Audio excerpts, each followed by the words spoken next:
Hi, everyone. This is Scarlett Johnson. This is my show, Unleashed. It's been a while because it's been Christmas vacation. We are now, tomorrow is New Year's Eve, believe it or not. It's crazy. And I'm back. I'm so glad to be joined by Evita Duffy-Alfonso and Michael Alfonso.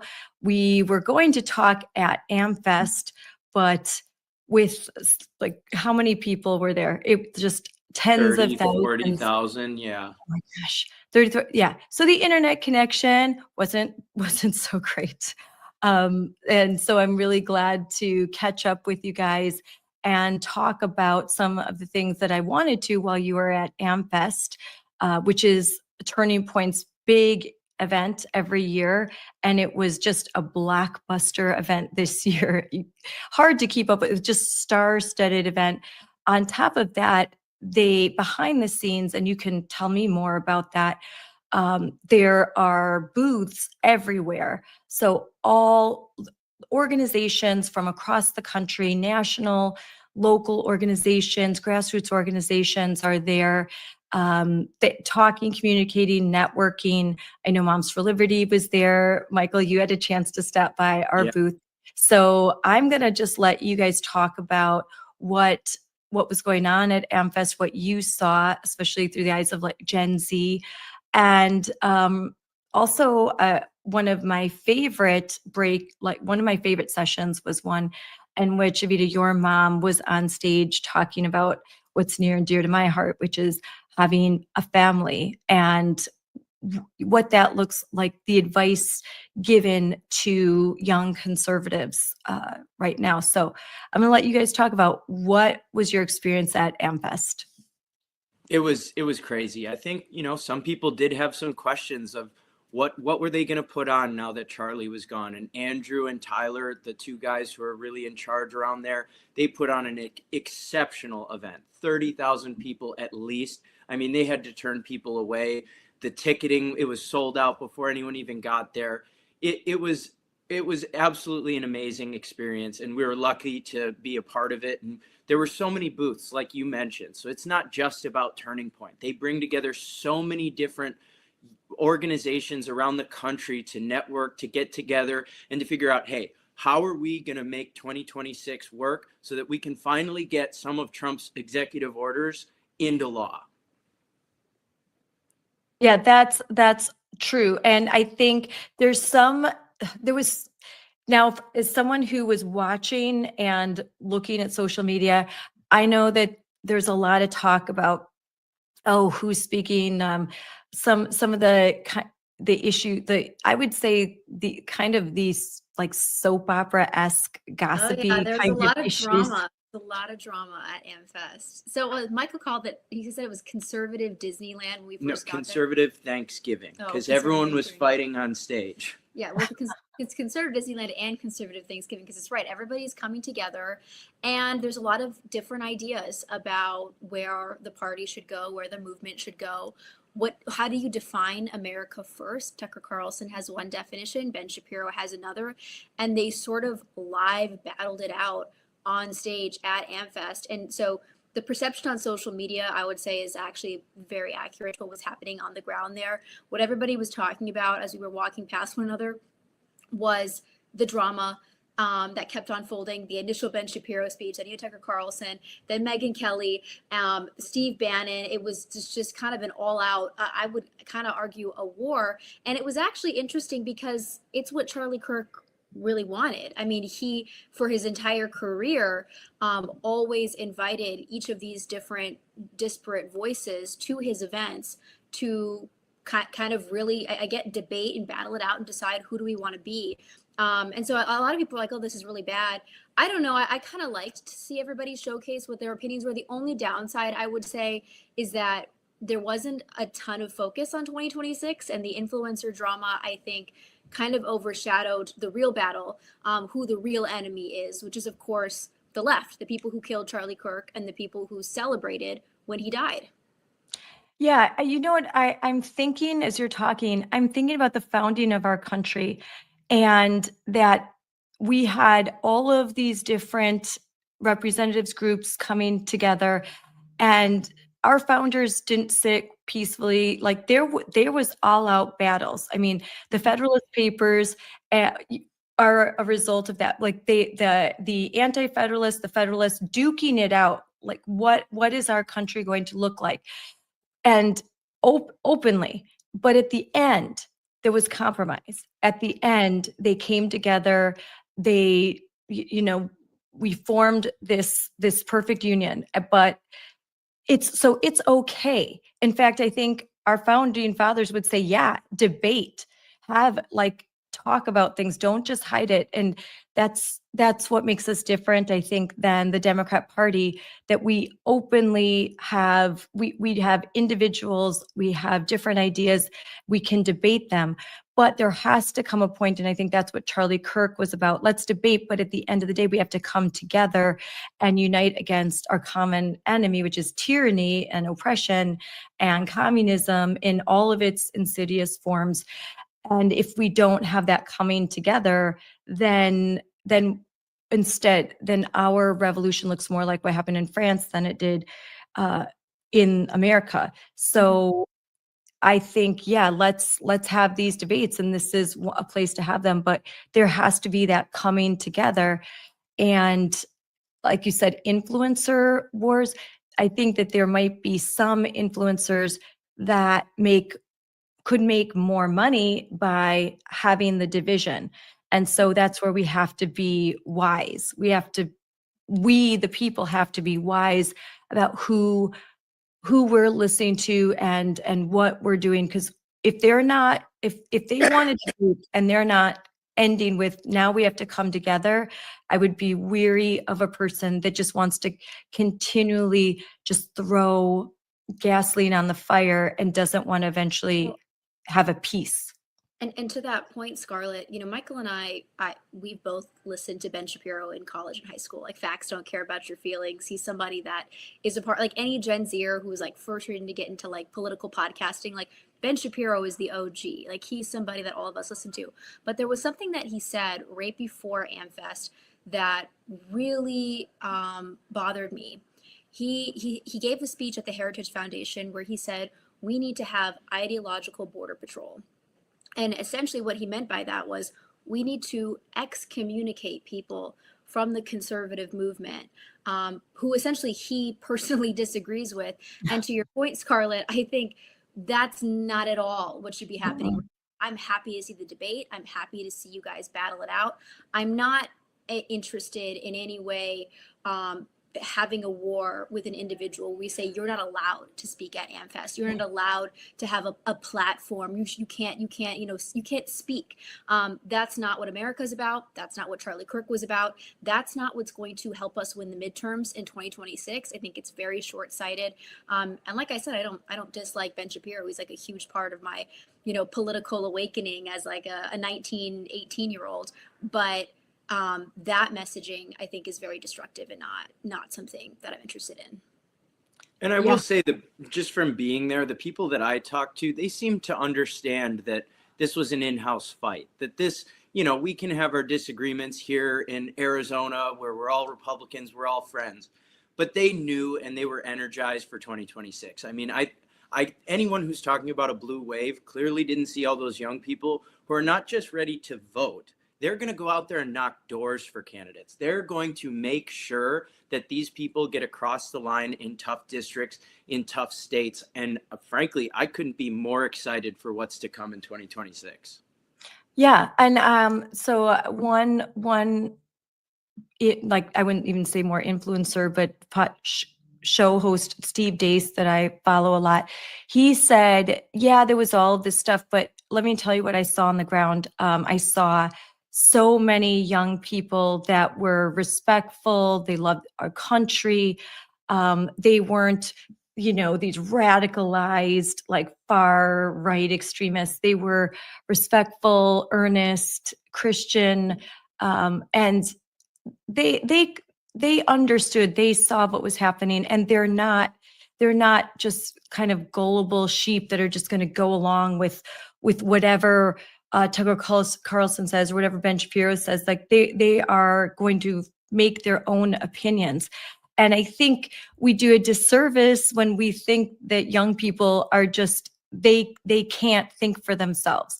They can, and they just have to be presented a lot of different opinions, different facts, and then kind of come up with their own conclusions. We don't need to protect them from everything and shield them. We need to expose them so that they are equipped. And that's, as conservatives, especially a conservative mom, that's been the fight of my life, just constantly trying to battle the left. And now I don't need the extra burden of having to battle the right too. Yeah. Well, I think, you really hit the nail on the head with saying all these young people are grounded in Christianity. Every single person I met was either Catholic, Lutheran, you name it. And that's where it's important. The truth is back, and it's better than ever. They know it's out there. They might not know what it is, but they're ready to find it. And they know they're not going to be these radical young people who, tell you men can be women and women can be men. No, they know the truth is out there. So when they have these fights, these in-house fights to decide, well, should we be, giving more money to this country, less to this one? Okay, sure. But they are all grounded in Christianity, and no one I saw there was a radical in any way. They're also very tolerant of different religions. And also, we've got our Jewish conservatives, and they are rooted in Judeo-Christian values. And even if you're agnostic there's usually something in there. They are rooted in Western civilization, Judeo-Christian ethic, and maybe they're not associated with any particular religion, but there's something that's calling to them. I think that there's something that they understand to be true, that there is truth, and that Western civilization is worth preserving. And the foundational principles of Western civilization are the Judeo-Christian ethics. You cannot separate these two things. I know there's some that believe you can, but a lot of them, even my friend James Lindsay, has come to understand, like, I used to think that you could separate these things, but I've come to realize that they are one and the same. Like, you cannot have our government, our federalist constitutional republic, and remove our Judeo-Christian principles. Like they are they are intertwined. One cannot survive without the other. And that's why it's so important. While we are tolerant of other religions, we maintain that Judeo-Christian ethic. Like, we are a Judeo-Christian country. We are built upon those principles. While we are open and tolerant, we aren't so open-minded that our brains are falling out. Like that, and that's what I think has happened on the left. And I think it's infiltrated into conservatism. It had, at least, where you had people, a lot of them have left, that believed that we had to be so open-minded that we started to lose. We started to give away our country because we were trying so hard to appease. And it turns out with these Marxists, it's never enough. Yeah. Well, and Scarlett, I mean, if you look at every piece of our founding, I mean, like the Ten Commandments radically informed, the Bill of Rights.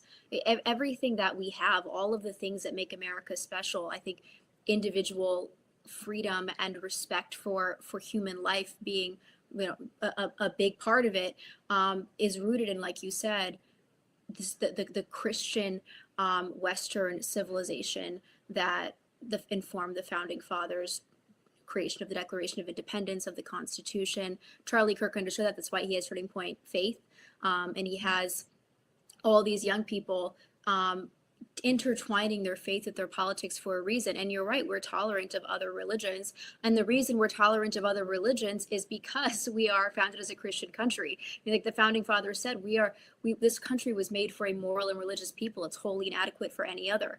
This is because they understood, if you have a populace that is immoral, you can't have a society with all of the freedoms that we're afforded. Society will start to fall apart. And that's what happens in leftist societies. Look at every blue city in America. They're completely disintegrating. Moral decay, crime. I mean, it's disastrous because I think they've lost the compass that is their faith in their personal lives. So Charlie Kirk understood this. Our founding fathers understood this. That's why Turning Point USA Faith is was such a big part of the conference. So you could say there were some open debates between, that you could see: Ben Shapiro, Tucker Carlson, Megyn Kelly, Steve Bannon, blah, blah, blah. But at the end of the day, you were there. Would you say all of these people love America? Yes. Yeah, Yes. and I would say they all want to put America first. Like, I mean, this is like something Michael and I talked. It's like the whole purpose of his campaign. It's like, I'm running to put Wisconsin and America first, and I genuinely feel like everyone that was there, they want to do that as well, which is a huge deal. Because I think Yes. we've had a lot of leaders who don't want to put America first, who have a lot of other interests that are not Yes. the American people, and that's been, I think, and probably the number one contributing factor to every single problem we're facing right now. And so I think that a lot,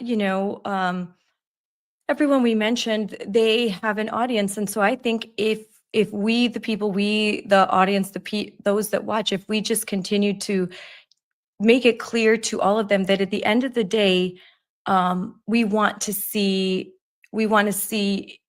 you guys come together and talk more about 2026 and bringing us all together.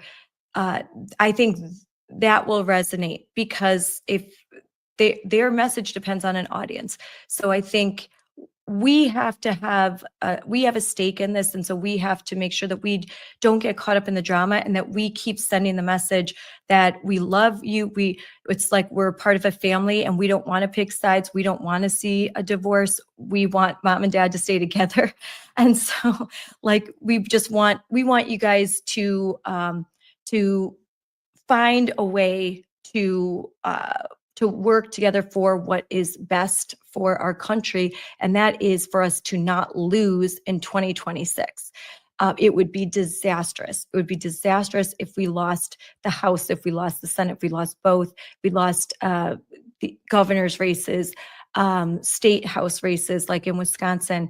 This would be bad for our country. So now, as we come upon a new year, we've had the airing of the grievances. Yeah. Now let's just come together. Did you get a sense of that towards the end of AmFest, that there was a coming together? Yeah, and I think it was really symbolized with Nicki Minaj, believe it or not. Like someone who, if you would have told me when I was 11 or 12 listening to her music, she's going to be a giant MAGA supporter, I never would have believed it. And I think it's important to recognize that everybody understands the real battle is between good and evil. And no one on that stage was evil. Everyone is trying to seek the good, and they're all ready to get behind anyone that is on the side of good. And I think it's going to be a very, very good time come 2026. So for those who weren't paying attention, so Erica Kirk was on stage with Nicki Minaj, and boy, that would not be on my bingo card. But what did you see? What was the message? How was it received? I think the simplest way to put it is that Nicki Minaj, who would have been sort of center left 20 years ago, has been completely abandoned by the Democrat Party. And they are looking for someone with any semblance of sanity to say, look, we maybe we believe in some more social programs, but this whole open border stuff is ridiculous. I mean, we have crime that's shooting off the charts in every major city, and it's a large portion of it is people who aren't even citizens. And I think Nicki Minaj showed that just how radical the Democrat Party has gotten. Yeah, Oh, go ahead. go ahead. No, go ahead. I was just going to say that the reason she was on stage was because of what she was saying about Nigerian Christians. She was standing up for the Christians who are being persecuted in Nigeria, calling on the Trump admin and the UN to protect them.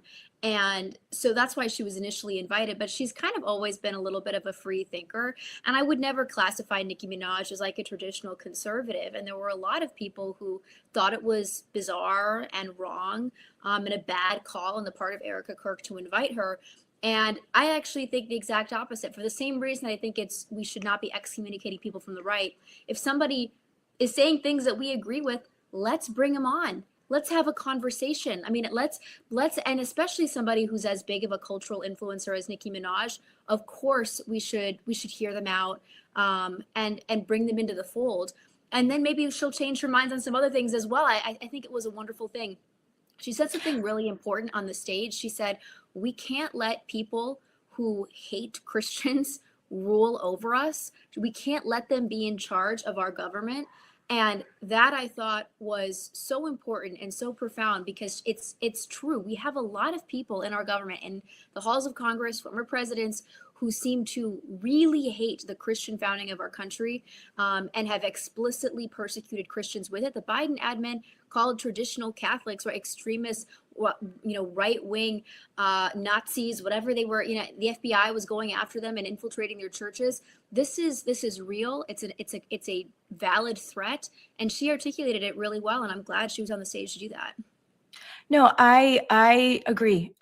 And think of the following that she has, and the presence that she has, the millions and millions of people that look up to her. And when she was on stage saying, boys be boys, girls be girls, and talking about her Christian faith, but the influence that she has, when she said it's okay to not be okay with boys in the girls' bathroom, boys in girls' sports, that is huge. It's just so huge. It is such a cultural phenomenon.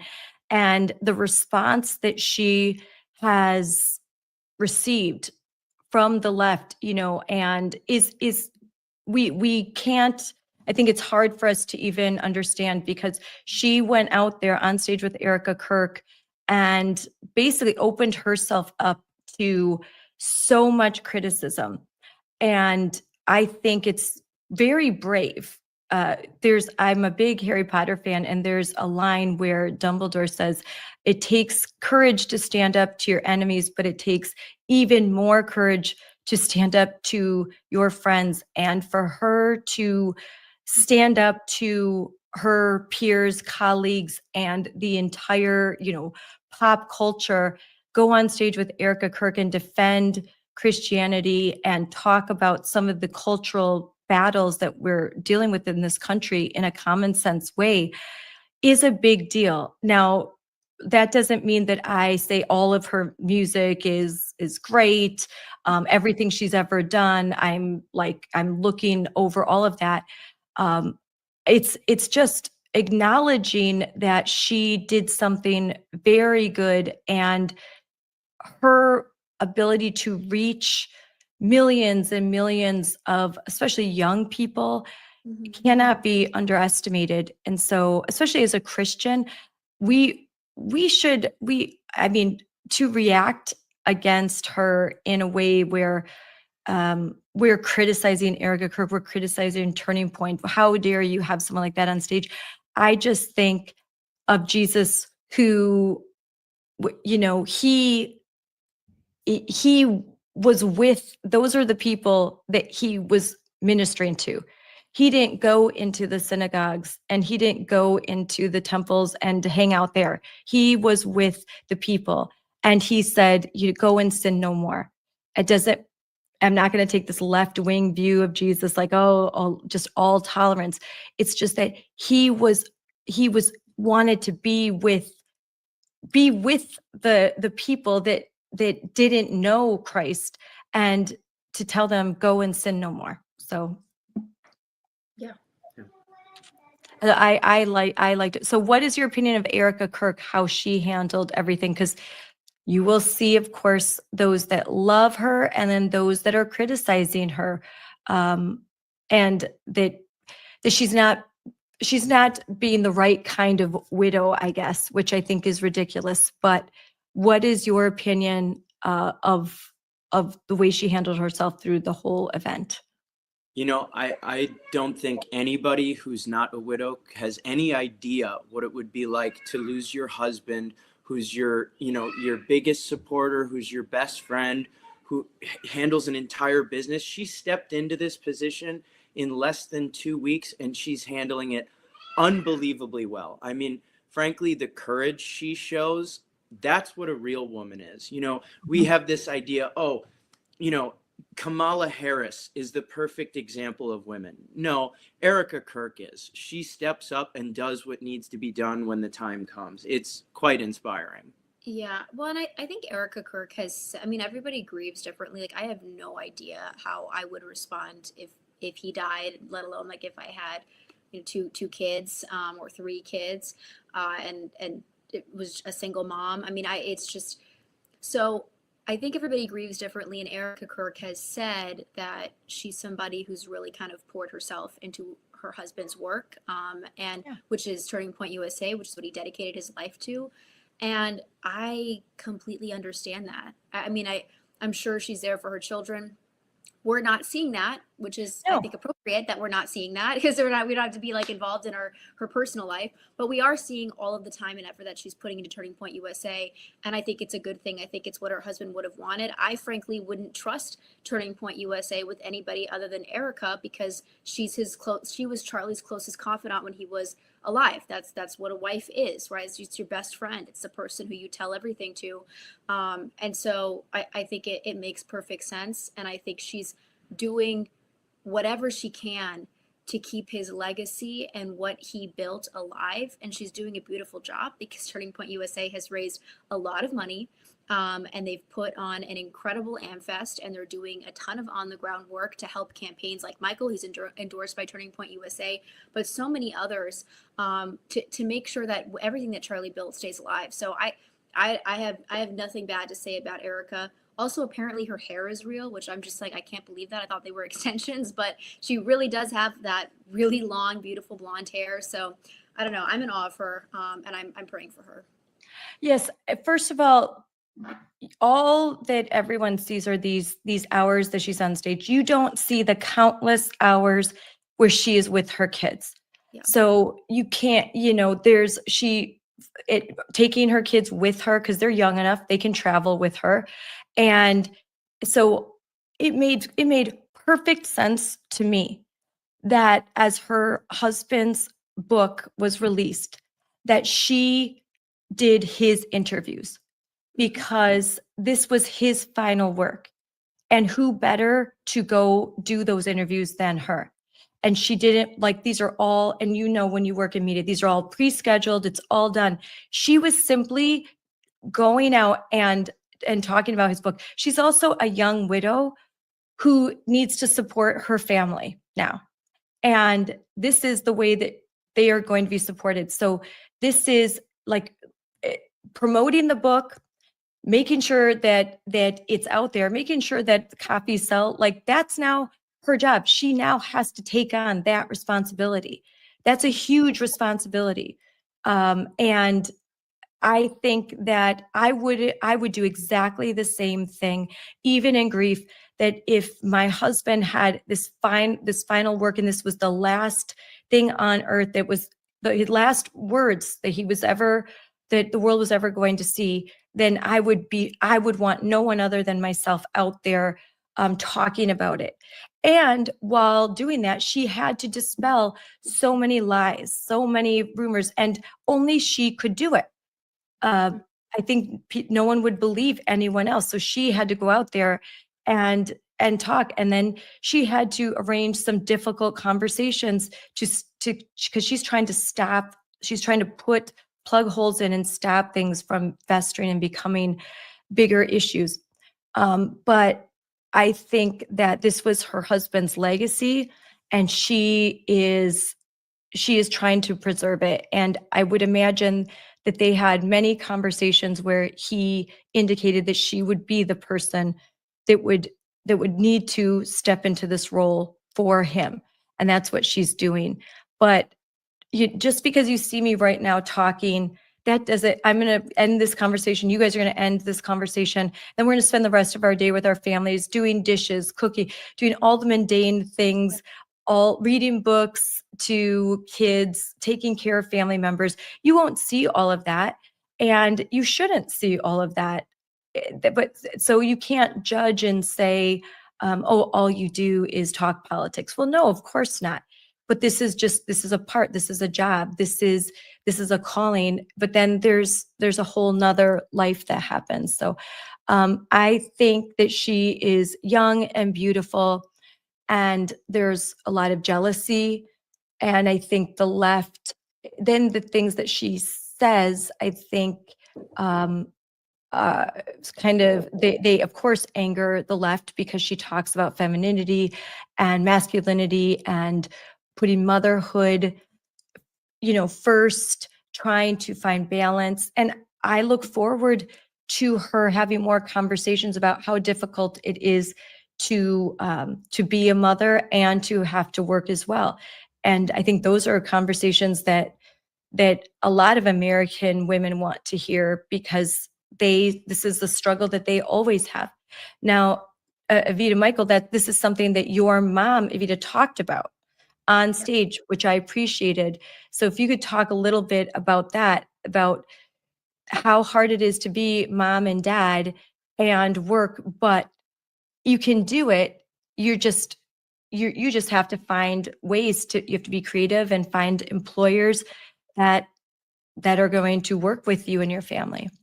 Yeah, my mom is always sad. In our house, my mom was a stay-at-home mom for like 10 years, which was awesome, and I love that. But then after my dad got elected into Congress, she started to work. And she always made sure that we were the number one priority. So she didn't take a job where she didn't have any kind of flexibility. She was just spokesperson for an organization called Libre Initiative. She started to become a contributor at Fox News. What she does right now is awesome. She's the weekend host of Fox and Friends, and it's a little bit difficult to balance, but she's up at 3 a.m. as she goes to Fox News, and she's back at 11, 12. So she's got a large part of the day with us on the weekend, which is great.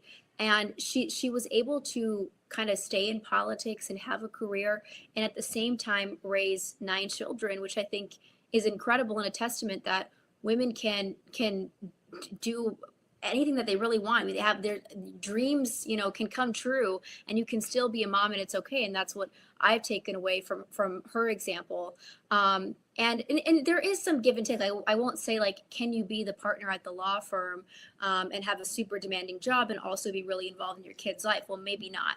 I mean, I'm not here to like, you know, sell a fantasy, but there are things that you can do to, you know, still have that piece of yourself, the career and kids. And she's done that, I think, beautifully. I think a really great example is she had a show called Fox Noticias, Spanish language show that she did 3 days a week for the last year. She just gave that up because it just became a lot of work with my dad being gone as Secretary of Transportation all week long in DC. So sacrifices have to be made, but Yep. it doesn't mean that they're not worth it, because I think, you know, she's always will say that the most fulfilling thing for her is her family, is her children.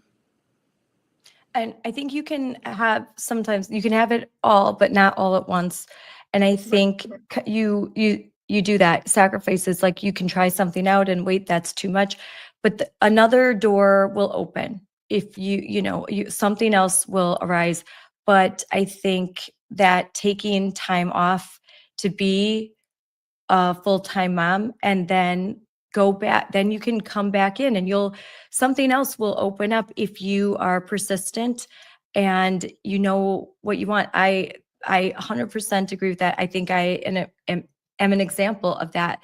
You know, I never dreamed I would be here now after taking a long period of time off to raise my kids.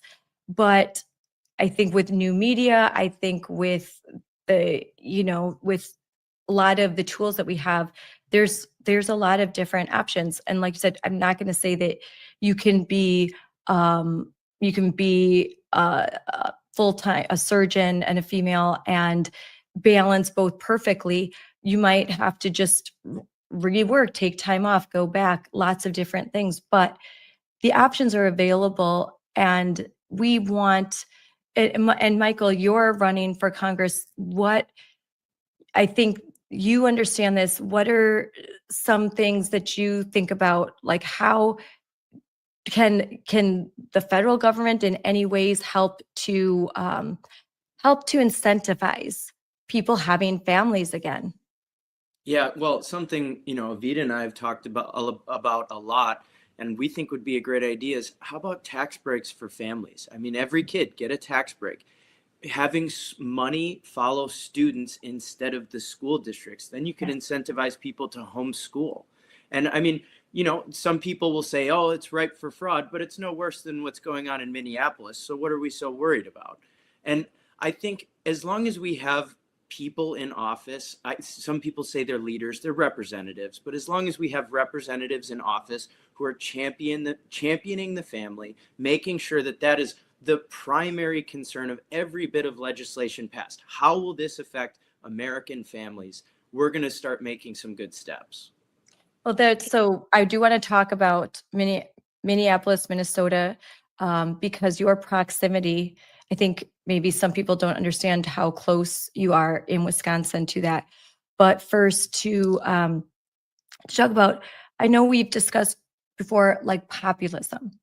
And I think we need to get back to that we as conservatives, the populist message is important, that we want to promote families. And like President Trump has, I think, done so well, is that we are conservatives, but we need to there are some ways that we can utilize federal policy and incentivize the things that we want, the way that, like you said, the left incentivizes what they want. We need to incentivize the things, the values that help America and that help our people. Yeah. And, it could be as simple. We don't even have to incentivize it. We just have to stop de-incentivizing it. Like, Good for point. example, if you buy a house and you sell it within 2 years, you have to pay capital gains. Why not make it so that if you're a smaller purchaser, you can buy homes and flip them? That'll help make housing a lot more affordable. And for families, let's stop taking so much of their hard-earned money and give them money so that they can have more kids. I mean, frankly, we actually have a fertility crisis. We don't have enough babies in America. It's not the opposite. You know, some of these crazy people on the left will tell you every kid you're having, it causes more global warming. That's ridiculous. If you don't have 3 kids, you're falling below the replacement rate. Well, and another big problem that we have right now, Scarlett, and I think the Trump admin is starting to do some reforms in this area, but we have tons of people here on H-1B visas. I'm talking about legal immigration, and it's driving down the value of labor. So there was a time in America where you could be a married couple with children and only one person had to work. You could be a single income family, and that was completely attainable, affordable. That's not the case anymore. Everything in America has gone up, but especially the essentials in life. So I'm talking about rent and home ownership and healthcare and education. It's out of control. And on top of it, you have the value of labor being driven down by mass legal immigration. And these are not, the H-1B visa program was supposed to be for the Elon Musks of the world. They're going to bring in the best and the brightest. We're bringing in entry-level accountants from India, doing jobs that should be going to American citizens. So it's a huge problem on top of all the people who are here illegally, who the Trump admin is trying to get out of the country. These are things that dramatically impact working class Americans. And the left, they claim to love, the working class citizen, the families, and they also are doing things that are literally destroying them, forcing moms to go out and work and, not be home with their children because they literally can't afford to be home with their children. And Wisconsin's attorney general actually was part of a lawsuit against the Trump administration to remove the fees for H-1B visa applications. So Trump makes a step to make it harder for these companies to just outsource their labor. And our AG in Wisconsin is part of the movement. He claims to care about working class people, but he's one of the first ones to jump out there and protect big businesses. That's Josh Call, yes. And my good friend Eric Toney is challenging him in 2026. So if you're in Wisconsin, there's a chance to have things different. I mean, Josh Call has done so many things wrong, but the handling of crime scene kits, rape kits, all of that is it's just horrendous. I've been reading about that, and it's awful. But let's talk now about, I think a lot of people watching this, they are in tune to what's happening in Minnesota with the fraud and abuse from the Somalian population because of there's Medicaid fraud, there's fraud in daycares, like money. It's a very complicated situation. And now we're seeing that even in places like Washington State, this same type of fraud is occurring. So I would guess it's everywhere. But it was first discovered in Minnesota. So if you guys could talk about that. You're from a district that really borders Minnesota. A lot of refugees from Minnesota have moved to Western Wisconsin areas. Also, Somalians have moved to Wisconsin too. Yes, they have. And there's groups that they've with flyers and different programs, they've been trying to attract that population. So you mentioned a few things, but that affects housing. That affects the cost of daycare. When you've got subsidies coming in, that means that they're getting all this government money. They can raise the prices, and it can become unaffordable for families to put their child or children in daycare, even part-time. And if they can't do that, they struggle to work. And I have had many conversations with women that want more kids, but say, I can't afford childcare already. Like I would love more kids, but I can't afford to stay home, can't afford childcare, I can't afford to buy a bigger house. And these are the limitations on growing their families. And these are the things that we do have to reconcile. Yeah, this is the epitome of America Last policies. You have governors like Tim Walz, who, it's hard to say that this is anything short of, I won't look at your fraud as long as you keep voting for me. But this is frankly a bigger issue. This is what happens when we fight these regime change wars in countries that don't affect us in any way, and then we import the third world after that. I mean, it's such a breath of fresh air to have a president in office who actually understands that these regime change wars don't do anything for us. They actually end up making it worse for us. So for the Somalians, that happened in the 90s. You know, now we have billions and billions of dollars of fraud. And with the Afghanistan debacle, we just had a national shoot 2 National Guard members, what, a month ago? I mean, this is the kind of nightmare that comes with America Last policies. So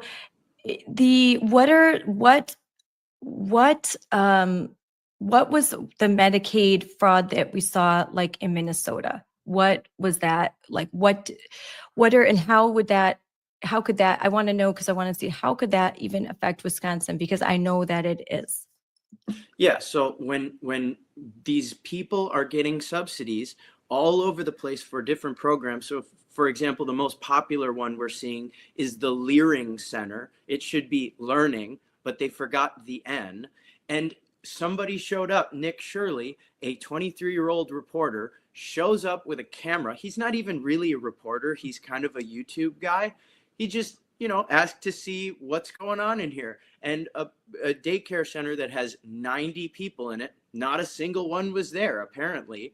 And, you know, these are the kind of front operations that are probably happening all over the country. And because Democrats have looked at them as such consistent voting blocks, they just turn a blind eye to it. Yeah, whether it's the Leering Center or the Medicaid fraud, I mean, it's all impacting American taxpayers. It's fraud against the American people, not the state. I mean, I don't even like viewing it that way, because it's literally us who are being defrauded, and we don't even know how widespread it is. I mean, Minnesota has kind of been like a little flashpoint, a case study, but there are allegations that it is much more widespread all across the country, and we're going to find out. And I hope that the Trump admin has a plan to arrest and prosecute everyone involved, including the politicians who knew about it and let it happen. Many of them, most of them, all of them Democrats. I hope that's coming, because you know it's not going to happen under a Democrat regime. If President Trump is out of office, now's our chance to actually stop this. The other thing that I'll mention, Scarlett, I just don't see widespread fraud and abuse of this scale of any other group who's been here for 400 years, let's say. These are individuals who came into this country very recently. They don't have a love for America. They haven't been here that long. And that, I think, has incentivized this complete fraud of our system, the robbing of the American public, because they don't love the American public. And in fact, Ilhan Omar, a Somali representative from Minnesota, says openly that her job as member of Congress is to make life better for Somalia. I mean, that's literally what she says. So we have people who are very disloyal to our country, not loyal at all. And they're here, and most of them actually, Scarlett, they're not illegals. They're not, you know, they're not here fraudulently. They can't be deported. Most of them are real citizens of the United States, thanks to birthright citizenship, which was never an intention of the founding fathers. There needs to be a Supreme Court decision made to get rid of birthright citizenship, because that's a huge reason why we have all of these refugees come to this country, but then create decades and decades of problems that we can't fix, because again, their children and their grandchildren are allowed to just stay. It's untenable. No other country has citizenship like that. It's a lot harder to become a citizen, and I would say that a lot of people, especially if they're new immigrants, they are being used by organizations that are grabbing this money, funneling it, and as we're seeing in Washington State, it's even being funneled into races now. They're taking this fraud money and then pumping it into campaigns for Democrats, which of course, so of I course think it's a lot of these people Democrats. are being used. They are being used. They come here and then they're getting they're getting some benefits. But I I would venture to say that the real beneficiaries we have yet to learn. I think that there are organizations that are siphoning off this money, and it's propping up a whole system. Yeah, and I mean that's what happened with Doge. I mean, they start looking into these NGOs, and you find out Yeah. we're funding Sesame Street in Afghanistan. That's real. Like, I'm not just making this up. Oh, I think it was Syria. I think it was Sesame Oh, Street's near Syria, somewhere in the Middle East, Sesame Street. I mean, come on. If the American government, if they have enough money to be doing all of these crazy things abroad, they have enough money to be giving tax credits to families. Yeah. And making health insurance more affordable by getting the government out of it. I think there's just a misconception, and I deal with this all the time, especially with young people, but even people my age, where they think the government involvement will help lower costs, and all it does, it's just a part of the problem. It inflates the costs. And that's why when I said the government can incentivize, you were right to say, or de-incentivize, just removing the government out of the private sector and letting the free market work, and the government operating as a governing force, a protecting, to make sure that the private sector isn't defrauding, monopolizing. That's the role of government. The government is supposed to make sure the free markets are actually free markets, and instead I think politicians are being bought off, and I think that that's why we've got this system that just, it needs, there needs to be a lot of change, and there's going to be a lot of resistance to that, because a lot of people have gotten wealthy off of making things unaffordable for your average American. Yeah, and I think young people, not all of them, frankly, no one at Turning Point has this misconception, but a lot of young people, especially on the college campuses, don't really understand what a right is. So, for example, I love the Second Amendment. I don't think there should be any restrictions whatsoever. But you don't see anyone on the right saying we should have standard issue government firearms. We're saying that you have a right to purchase. And with healthcare, it's unbelievably expensive. It's so expensive that I can't afford it. I got it for Evita. She's pregnant. I got it for her. I still don't have healthcare. It's too expensive. And to be fair, he could afford healthcare, but he's like, I'm a young, healthy guy. I don't have to. I don't want to, because it's really expensive. It's not worth it for us. Why would we do it? It's very expensive. I don't think people understand. My kids your age, my daughter's husband's in the military, so they have TRICARE, and my husband's coverage covers until 26. But after 26, and once my oldest turned 26 and looked into how much healthcare costs, he's like, I can't afford it. And he's going to be a doctor.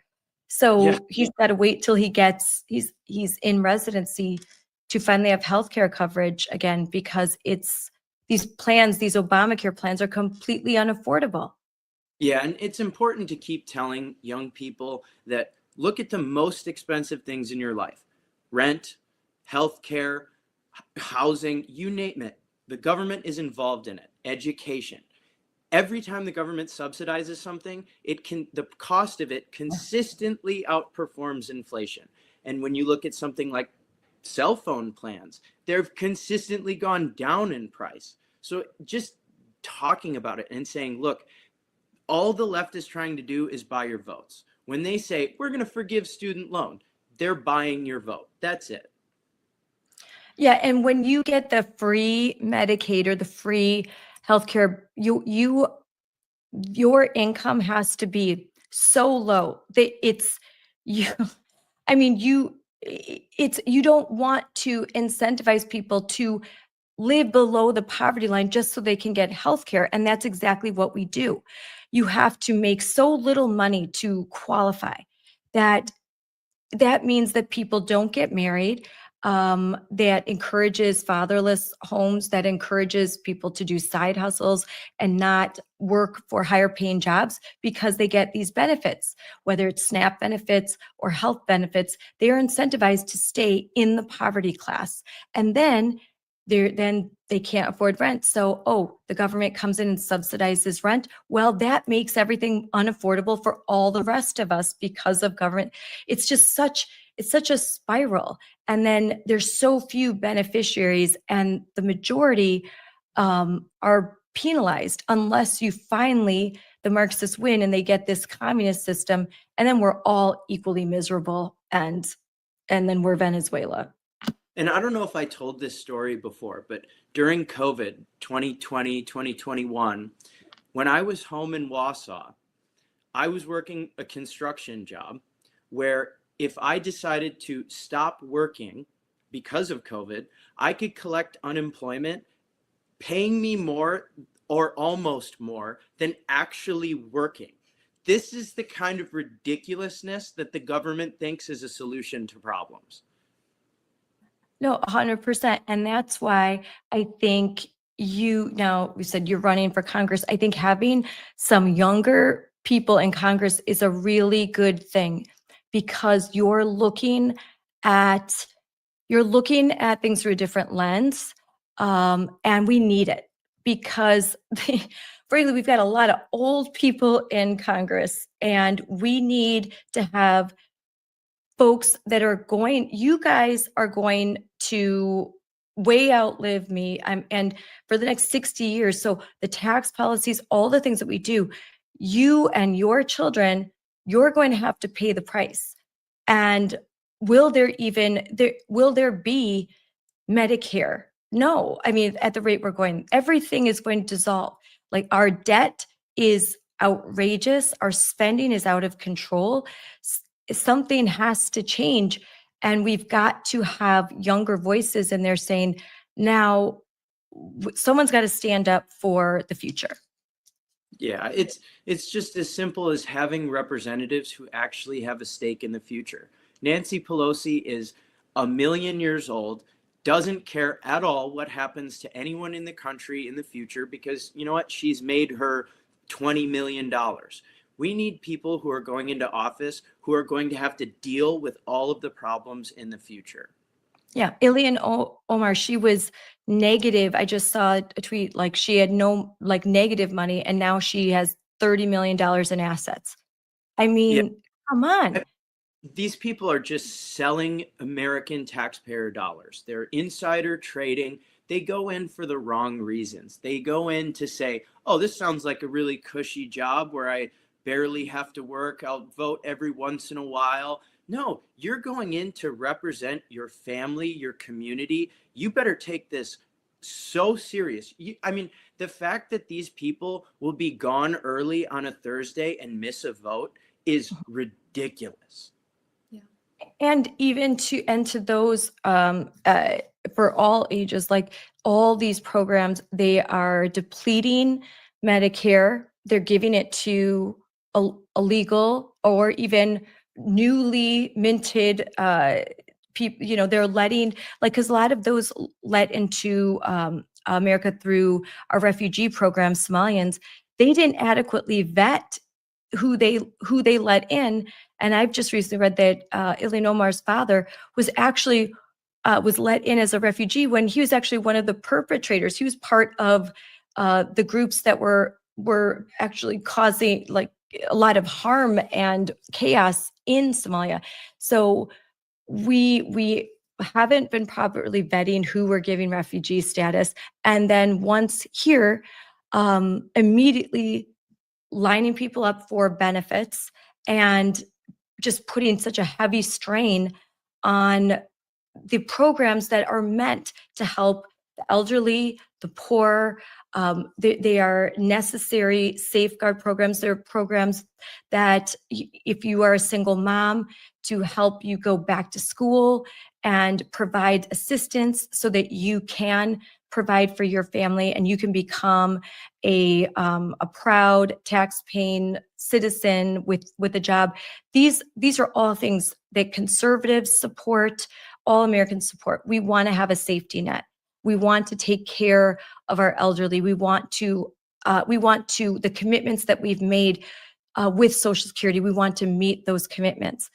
But what we're discovering is that they're being robbed. They have been robbed. There's nothing but IOUs left where money should be, and it's been misspent and misappropriated. And that it doesn't make you a bad person for saying that things have got to change. Yeah, and our elderly people, especially in our state, I think it's a huge strain on our system, Social Security and Medicaid.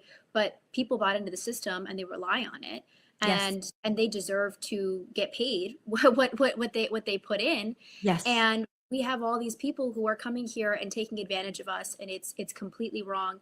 And it's a total defraudment of truly the next generation, because we're the ones who are never gonna, we're paying into Social Security, we're never gonna see it. We know that. And the abuse is really at the heart of it. The other thing, Scarlett, is a lot of times you bring these people in and they have nothing in common with with regular Americans. Somalians, I'm not saying that Somalians are bad people, but they have a different religion, they have a different culture, and there's something to be said about subsidiarity and wanting to bring in immigrants, if we're going to bring them in, who have shared values with the people who are already here.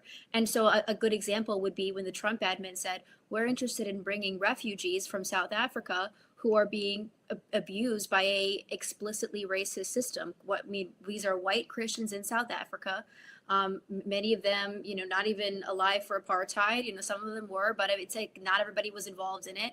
And the Democrats were furious at this, and it seemed like they were furious because they were white Christians, which is really, it's racist, but it's very telling, I think, of what the purpose of mass immigration is for the left. It's destroying the culture. It's creating incohesion. It's destroying the hegemony that we have here on purpose, so that they can in turn take power and control. Because when people are desperate, that's when you vote for Democrats. When people feel like our system is collapsing, that's when you vote for the Zohar Mamdani and the AOC. So they need us to be suffering and desperate in order for them to take power. And that's why they import the third world into our country. That's why they try and destroy any kind of cohesion, cultural, economic, or otherwise, that we have. Well, they've written many playbooks where they make it very clear that you destabilize and then through that destabilization, you get control. So you cause the chaos, you cause the problems, and then you put so much stress on the systems that they start to implode. And then in that implosion, the revolutionary Marxists come in and say, oh, hey, see what capitalism did? When that's not at all the case, that it's not capitalism, it's the corporatism. It's the fact that we have that a lot of the American capitalist system has been, taken over by the government through subsidies, and politicians are bought and paid for by, wealthy, and then things aren't done fairly, that monopolies grow and then power corruption. So, and that's the whole swamp. That's what the Trump administration has been trying in the first term, and now, and in his second term, he's been trying to upend. And that means that sometimes, for the most part, Democrats, but even that there's some Republicans in there that don't want this swamp they are comfortable here because they have also become wealthy and kind of, so they're not as interested in disrupting the systems in order to bring us back to the place of our founding fathers, like where we want to have, I kind of think of it like the Frank Capra, we just want power to be with the people through our representative democracy. And we need to have good representatives there that are really looking out for the interests of the common man. Yeah, and I think the main focus of any representative at all, whether it be a government or a governor, whether it be a state official or a national official, it should be shrinking the government. If you have a government that is big enough to where Somalians are stealing billions of dollars a year and nobody even notices it because it's a rounding error, there's a problem. So everybody should be focused on shrinking the power of the government. And I've said this one before. I'm a huge Lord of the Rings fan. I love Harry Potter, but Lord of the Rings is my big one. And I love Lord of the Rings nobody ever said, you know what we need to do with the ring? we need to come up with some common sense legislation on how to use it. No, you destroy it. It's too powerful, it's too big, and it's ripe for abuse. And that is the story of our government. Yeah, that's 100% true. And there'll be those that when they have they're like, oh, we could use it for us, we could use it for good. But no, you're right. You've got to, that level of power corrupts anyone, and you have to get rid of it. And government has to go back to the people. I mean, Santa Claus doesn't drop off the money, every year. When people say the government should pay this, the government should pay that, the government is us. It's the taxpayers. And one way or another, they're going to get the money. In ways you won't even see. There'll be taxes on everything. There are so many taxes that you stay in a hotel and it's $99 a night, but then your bill is $200 because of all the taxes and the fees and this fee and that fee. Different states can have different taxes, but in one way or another, that get passed down to the consumer. And like your dad with air travel, like there's everything that costs more. There's a reason, and usually the culprit behind it is the government. Yeah, and I think the scariest tax that people forget about is inflation. That's how the government pays the debts that they can't afford. They'll print money or issue more bonds, and it's the worst form of taxation because it affects the middle to lower classes. The people who are asset rich at the upper classes, inflation isn't as much of a big deal. For the people who are working paycheck to paycheck, inflation is the most detrimental tax the government can put on people. And that's what we're doing when we have these systems where we say, oh, you know what? We'll just make it work. Or, we just have to find money to give $250 billion to Ukraine. Well, who pays the bills? The middle and lower class. And frankly, everybody's sick of it, that nobody can afford anything. Evita and I can't buy a home. The average first-time home buyer is 40 years old. And I think the Trump administration has done an amazing job. Frankly, they've taken an issue that I thought would take his entire term, and we're already seeing headway. GDP is growing. Inflation is down. Unemployment is down. The average home price in America is down. This is unbelievable. And frankly, I couldn't be more impressed with how quickly the Trump administration has been able to reverse the 4 years of horrendous damage from the Biden administration. The inflationary damage is not something that you can snap your fingers at and just get rid of. The flooding of money through COVID that is the inflationary pressure that we see now. Things cost more, and it takes time to reduce that. And so I think that they're working overtime, doing everything that they can to try so that average people can feel it in their back pocket, see okay, these costs are going down in that. And we'll see, I think, over the spring, as homes, people start again thinking about selling, buying. I'm seeing a softening in Wisconsin for sure, where more homes are coming on. And so kind of we're going to wait and see about that. And Chairman Powell, replacing him very soon, that's hopefully going to have some positive effects.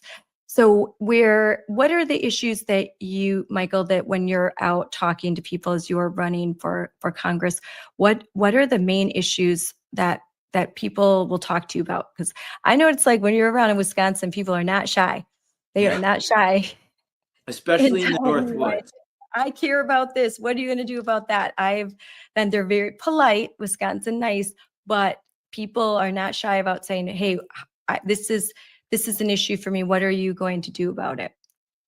The two biggest things I've heard are affordability and government being tyrannical. So a lot of people are concerned that we had an FBI for 4 years that was going after peaceful protesters and Latin mass Catholics, but even bigger than that, affordability. I've heard people ask about healthcare. Why is it going up? Why are houses so expensive? Why can't I afford what I did 5 years ago? And it's a tough answer. the Biden administration was just printing money left and right. And we're now just starting to feel the effects of that. And even despite that, we've actually seen a reduction in inflation. So it was like 5.8% at the average during the Biden administration. It's already down to in the 2% during Trump. Now, like you said, that doesn't mean prices are down. It definitely doesn't. So you need to wait for wages to come up, and they will slowly.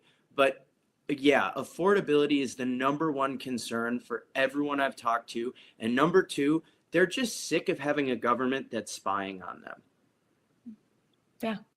And in your area, there's also, I know in Wisconsin, voter ID, voter fraud, that's always a big issue. Concerns about how election integrity are always big issues, and concerns about education. And because there's a lot of our property taxes fund education on top of federal spending and statewide spending. And what they see, their ROI, they don't like it. The scores, the reading scores, math scores, continue to stay stagnant or go down while spending goes up. And then you've got the cultural issues that are happening in schools. So obviously with Moms for Liberty, we hear a lot about that. But I think the cost of insurance and housing, all of those things, those rank high, as well as safety, concern about crime. Yes. Yeah. And I think this is where it's so important that when voters go to the polls, they vote down the ballot, because education, it's a state issue. You need a governor who's going to support common sense rules for education. I mean, for example, let's maybe have, if we're going to increase property taxes, at least maybe not have worse reading scores and math scores. Maybe then people could tolerate it. We need our national officials and state officials to be working together to solve these issues, because like you said, education is going downhill quick in Wisconsin. We have healthcare that's unaffordable for everyone. We have homes that's unaffordable for everyone. We have crime rates that are going through the roof in these Democrat-run cities. I mean, what was it? 2 months ago, we had a story about a roaming band of illegals stealing in Waukesha, Wisconsin. I mean, Yes. It's a nightmare. And in Ozaki. Yeah, this is why we need people who are all focused on the same thing, putting Americans first. And I'll tell you the end of that story, because when I talked about that, because there were robberies in Mequon, Wisconsin, where I live, there on social media, a lot of folks on the left said, oh, you're fear-mongering, you're claiming they're illegal immigrants. Well, they were caught, and it turns out they were part of a gang of illegal immigrants. And of course, that's not all over the news. But they were caught in Florida, and they went through Minnesota, Wisconsin, Illinois, and it was, again, a coordinated effort of young illegal immigrants. But again, that's not something you're going to hear on the mainstream news, and it's something we deal with. I was just looking at NPR, although I don't like to cite their polls all the time.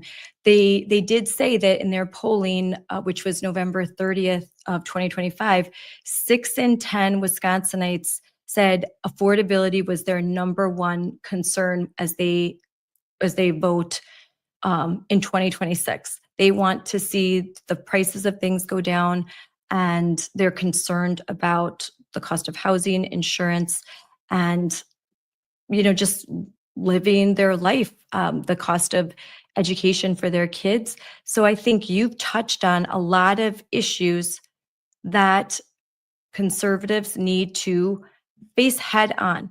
We like to talk about safety a lot, and we're good at that. I mean, when it comes to safety, Republicans win overwhelmingly in polls. But when the number one issue is affordability and costs, we have to have ideas and plans, and we know what to, like, we don't want the government involved, but I think we've got to not shy away from being specific about what we want to do to affect this, and to educate people as to why things cost so much in a way that's easy to understand and not too complicated. Yep. I couldn't agree more. And Frank, I've heard it put, I think it was Albert Einstein. He said, if you can't explain it to a third grader, you don't understand it yourself. So whenever someone says, well, that's too complicated, you know, it'll take too long to explain, then you don't understand it yourself. Prices are going up because we have millions of illegal immigrants coming into the system who are getting money out of the system and not putting it back in. And then we have a government that is spending so much money that our dollar is losing value every single second. It's not complicated stuff. And frankly, every person who's throwing their hat in the ring to run for something needs to understand that. And number two, well, three, I think it's important to understand that the fight we're having, it is not left versus right, Republican versus Democrat. It's, are you on the side of good or are you on the side of evil? I also wanted to add, like, but this is something Michael and I talk about a lot, but the need for individual appropriations bills. I mean, part of the problem right now is we have these massive spending packages with all of these earmarks and all of this waste. We don't, I mean, half the time, members of Congress who are voting for it don't even know 75% of what's in the bill. And we just had a military package went through with, of course, more money for Ukraine, like billions more. And it needs to be much more intentional so that we can actually hold our representatives accountable for each appropriations bill, instead of them saying, well, I can't vote yet. I mean, in the military bill, for instance, you had all of the stuff in there, including, you know, funding for Ukraine, but then you also have, you know, benefits for veterans, which, I mean, I support, you know, benefits for veterans and healthcare for our veterans. And so when you don't separate them out, it's impossible for members to discern, and it's impossible for the constituents to hold them accountable. So that's definitely something that Michael and I have talked about a lot, that he really wants to make a focus of his. Yeah. That's a really good and simple solution, because you're 100% right. They tie up a lot of other spending into military spending because they know that we've got to fund our military. We can't just, because if they don't pass a bill, then military members across the country, the world, will simply stop getting paid. And that's something you just can't do. So they intentionally tie up all this other stuff with it. It's the same thing with Medicare. They'll tie important budget bills that need to be passed to keep things going, to keep SNAP benefits going, and then kind of like the government shutdown. And I think you're right. If we just had individual, then you wouldn't have to shut down the government. You could get these major things paid for, and then you could actually go through and see, what are you funding in this military bill? Are there things that we don't want to be funding, like Ukraine, and pull that out? But then you wouldn't have all these largest bloated fat packages thrown in. And that's in every, like every state will do it. They'll throw in their little goodie, their pork, and that gets passed. And it's just, this isn't monopoly money. And I feel like that's how it's being treated. Our tax dollars are monopoly money. It's an endless fund, and there are consequences, inflationary consequences. And we cannot bring down the interest rate. Our interest rate is set based on the confidence that other countries have in buying our bonds. And the less confidence they have in the American dollar, the higher the interest rate. So we need to be stronger so that there's more confidence in purchasing our bonds, and then that interest rate can go down. But that can't be an artificial. That has to be based on confidence and the way that our federal system is set up. Yeah, my favorite example of spending bills, every 5 years they pass the farm bill, of which 80%, more than 80% is for SNAP benefits. Farmers receive none of that. Why is it called the Farm Bill if 80% of it is the SNAP benefits? Why not call it the SNAP bill? You know, Yeah. these are the things that the government packages together so neatly so they can get, you know, this side to tolerate some over expenses. And yeah, it's a nightmare. And when the government wraps all of these things in a nice little bow, they give the representatives the chance, well, are you going to vote to keep the government open, or are you going to vote to keep it closed? There's two, like, I mean, obviously there's two problems with, or two reasons why we have all of these giant spending bills. One of them is obviously there's an incentive for adding in pork, and people want to get their things passed, but they know it won't be passed as an individual bill, so they like to add it on to others. But the other problem is that if you ask my dad and other members of Congress, former and current, they will say that the 1 year cycle is not enough time actually for all the spending bills, and that's why we had like this fear of a government shutdown like all the time. Yeah. And that if we actually had a 2 year cycle, there would be the time, scheduling wise, for Congress to actually have more individual bills, instead of all of these massive packages, especially toward the end of the year. So something to think about, but certainly something that needs to be addressed. And I think part of why it hasn't been addressed is, of course, there's an incentive for not having individual appropriation bills. That's a good point, and I hadn't thought about that. I like those are another easy idea, that if every 2 years, like Wisconsin, the budget's every two. I can't imagine if the budget was every year. So much time and effort goes into debating the budget that you would never talk about anything else. And I think that's what happens in DC. Like, it's always about the budget, and whether or not, we're always over in debt, but hard to balance. I think there's some solutions that could help with all of this, so that it's not this constant hanging over, will you shut down the government? And that we could talk things through more. I mean, they can't, like Nancy Pelosi once famously said, we'll pass it and then we'll read it. I mean, who's reading bills stacked this high? Like, they have to have their aides read it and then give them the highlights, and they don't know what's in there. And I would venture to say that they've had a lot of NGOs and outside people write these bills, and then that's how you get some of the crazy stuff I see in education. You're like, why? How did this get in here? Well, it was part of that was part of an initiative that fell under the NIH or HHS or DOE, and it got funded. And it takes experts 6 months to go through and try and find all of this stuff. So, but we've been talking for a while, and that's been great. But I want to mention that, Evita, you are pregnant. This is your first. This will be your first child. You're 4 months. So how do you feel? How are you feeling? And how has your pregnancy, to both of you, how has that changed, deepened your relationship with God, with each other? And how has that influenced the way that you're looking at our country and the world?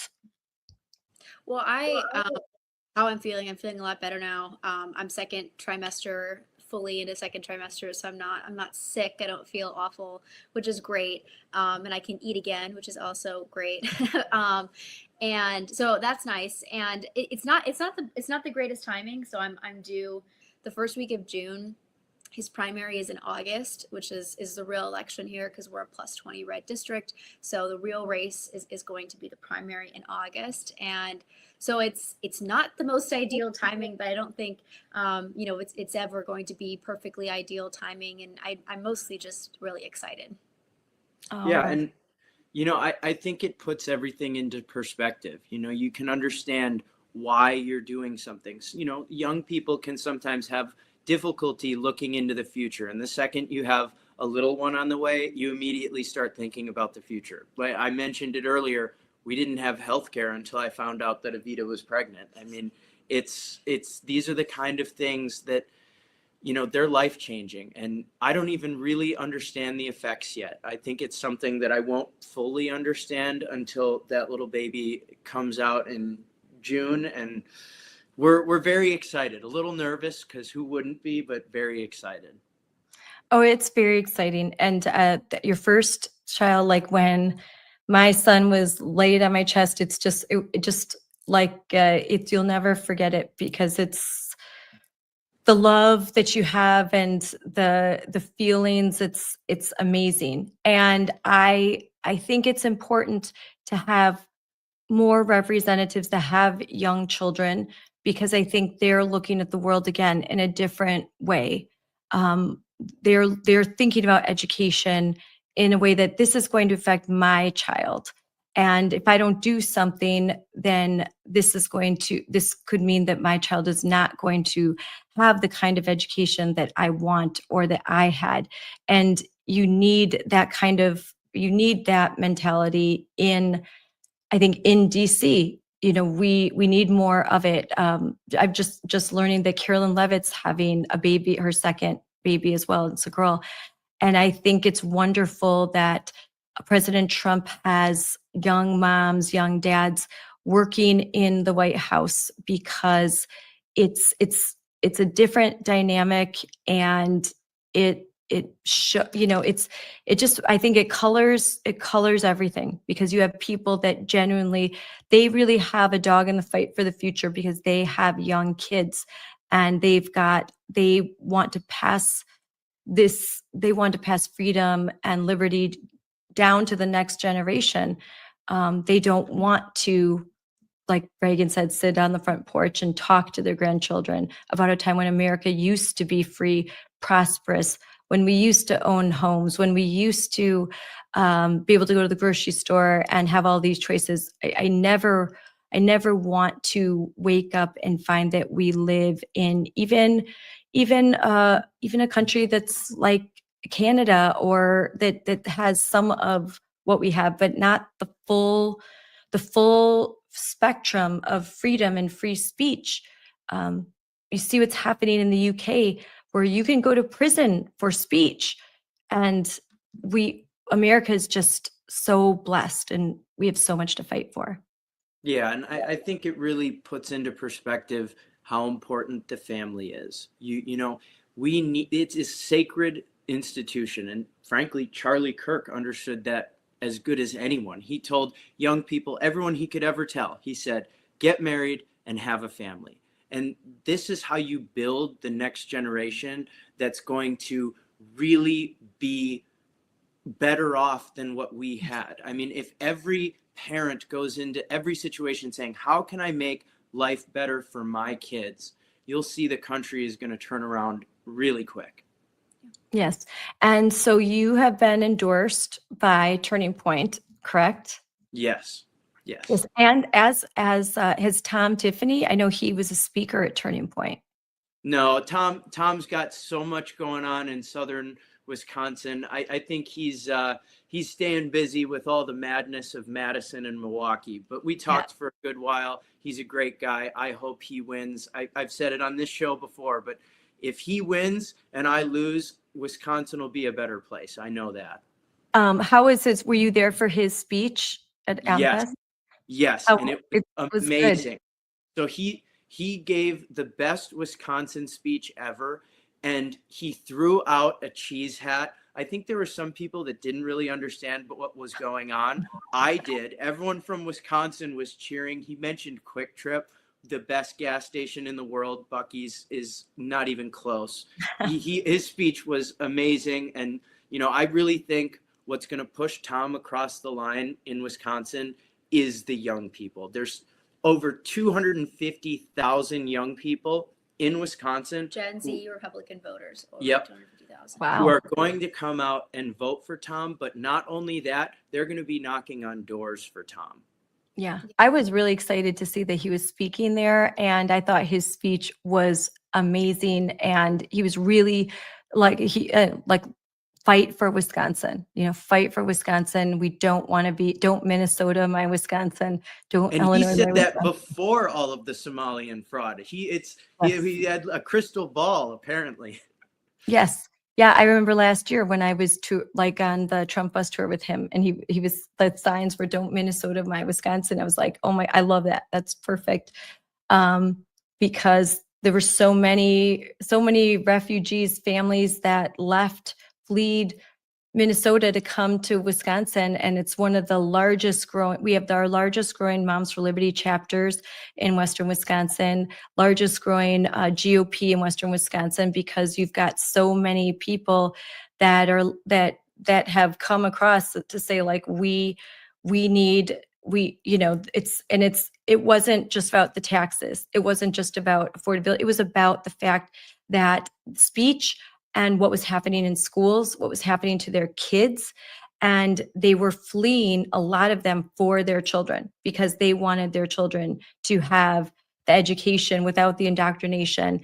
And it was just unaffordable and wackadoo crazy. Tampon Tim. Yes, Tampon Tim, because he put tampon dispensers in little boys' bathrooms, even in elementary schools in Minnesota. Which is ridiculous. But that's the kind of thing we're fighting. And that's what Wisconsin will become in just a, Thanos snap, if we allow it to happen. Like, they look how much money pours in from Minnesota and from Illinois, from Democrats, in order to influence. And it's always an uphill fight, but we have strong fighters like you, and we need a lot more to save Wisconsin in 2026. Yeah. And I would just say, there's a lot of energy coming into 2026. I think you're going to hear a lot of Democrats saying, oh, blue wave, it's going to be just stay home. They're trying to get you to stay home so you don't vote. We can take back Wisconsin if we all just do a little something. I don't know what it would be. Maybe you can knock on doors. Maybe you can tell your neighbor about a great governor's race, or maybe just in your workplace, you can be unapologetically conservative. Just do something, and we will win back Wisconsin in 2026. Yeah, a lot of ballot chasing, not just registering, but making sure that once registered, they fill out those ballots and get them in. And that means our hunters and our Christians. Like, these are two big groups that in 2024 that we really targeted, because they should, in every way we're in alignment, but it doesn't always show up. Young people, I think, Christians, and our hunters. If we could get and Trump voters, so we get all of them to show up, we're good. But it's a lot of effort. And there are communities, especially, and in certain areas of Wisconsin, where people can only vote once a week. It's difficult. It's not like in Madison, where they have ballot boxes on every street corner. It's where so that's the kind of things we can talk, like, that's the kind of things that we have to deal with. It's strategic. It's and that's what Turning Point is good at. It's not just the talk. It's not just the text message. It's the ground game. Yep. In Wisconsin, you got to have the ground game. Evita, that. Like, you've got to have those personal relationships. You have to, those face-to-face talks. You've got to put in that effort in order to win in Wisconsin. Yeah. And that's something we're going to be doing. If I've heard a lot about, oh, I'm too young. I'll tell you what, at 25, I will be the hardest working person in any race in Wisconsin, and I will knock on more doors. I will shake more hands, and that's how we're going to win. He's got the energy to do it. So yes. All right. Yes. Well, this was a great conversation, and I look forward to talking to you guys more. I know you're going to be at our Moms for Liberty Legislative Day, and we're going to have a dinner, and then the next day we're going to be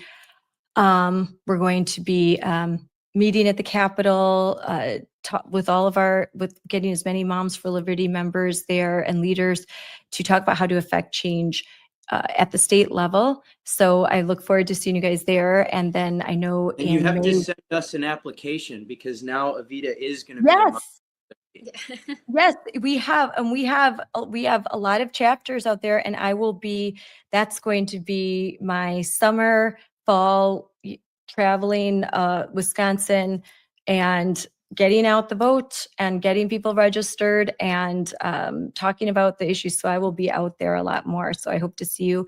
And then we've got our state convention in the spring. So that'll be a fun time in Wisconsin, but a lot going on. And then the big 250 celebration, which I know your dad is going to be doing a lot. But it's going to be a great time. I think there's going to be a lot of the 250 in July. It's going to inspire. It's going to inspire in Wisconsin and everywhere. And every state is going to be participating. So I know we're thinking about in Wisconsin, like, how are we going to be part of the celebrating America's 250th birthday, and probably a lot of cheeseheads. Yeah. Cream All right, puffs. guys. Thank you. Congratulations on you. baby. I already talked to your mom and congratulated her. I'm sure she's over the moon, your mom and your dad and your parents as well. So have a happy new year, and I look forward to talking to you again soon. Thanks, You as well. Scarlett. Take care. Bye. What a great conversation with Evita and Michael. And it was really long, which is great. There was so much to talk about. I got to talk about my home state of Wisconsin, of course. But I think in doing so, it reflects a lot of what's going on around the country and the future for 2026. I love the fact that we have young people running for Congress, throwing their hat in the ring. I thought they had a really interesting perspective about AmFest and very honest perspective about the beginning of it, which there was there's a kind of an airing of grievances, like I like to say.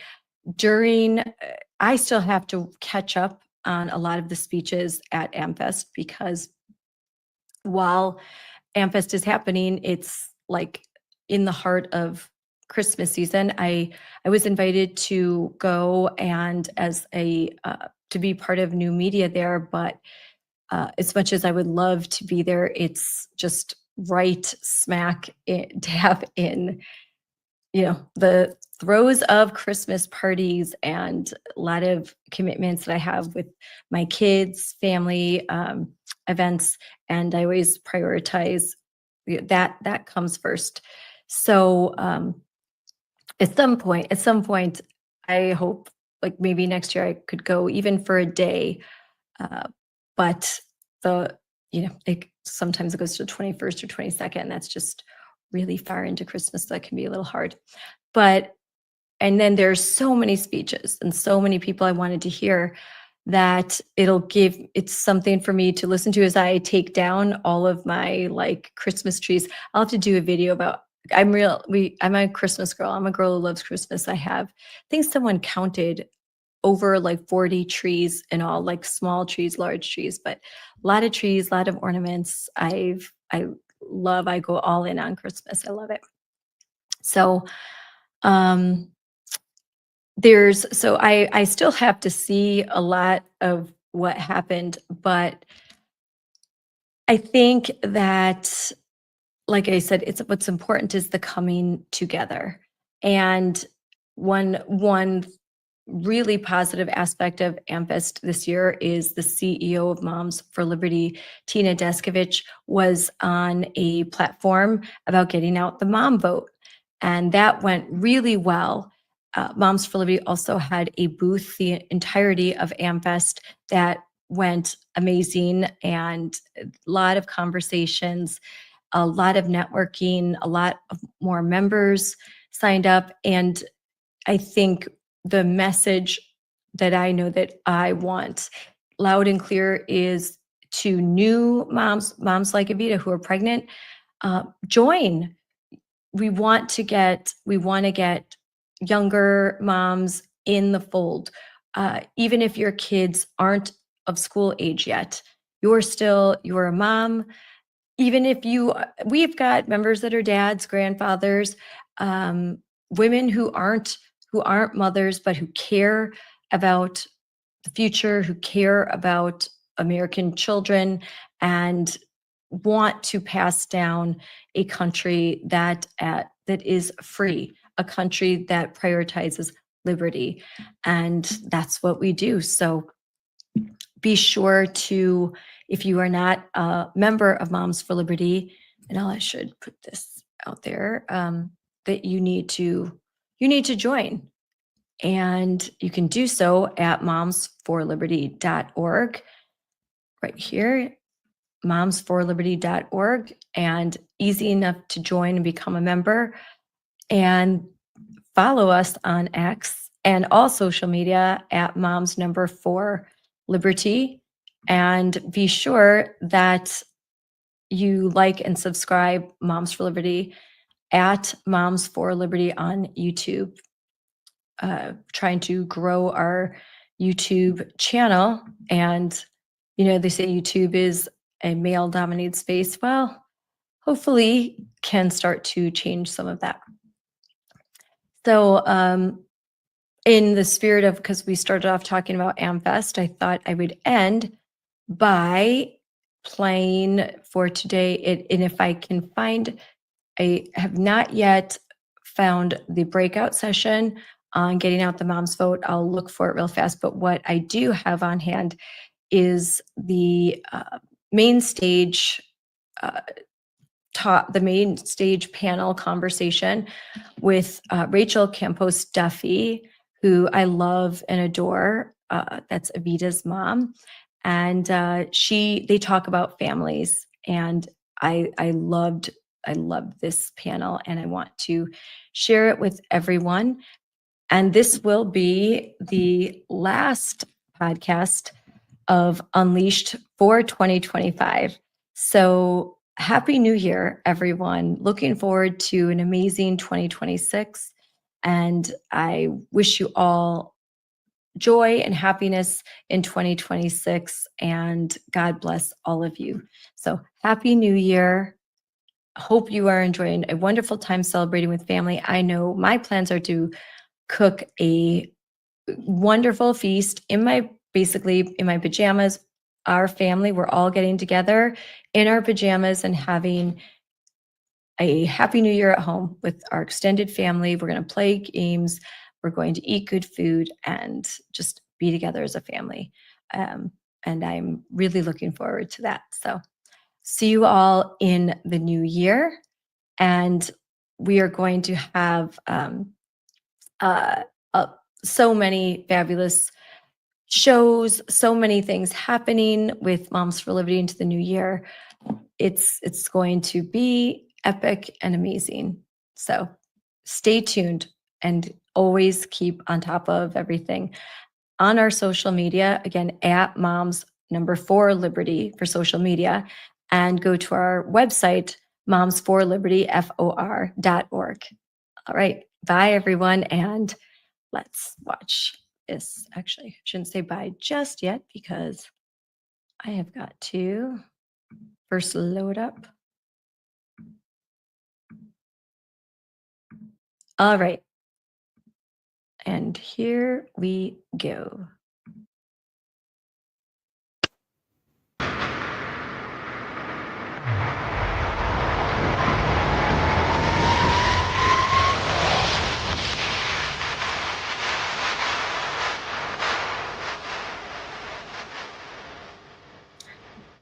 And this is, again, Rachel Campos-Duffy and Sean Duffy.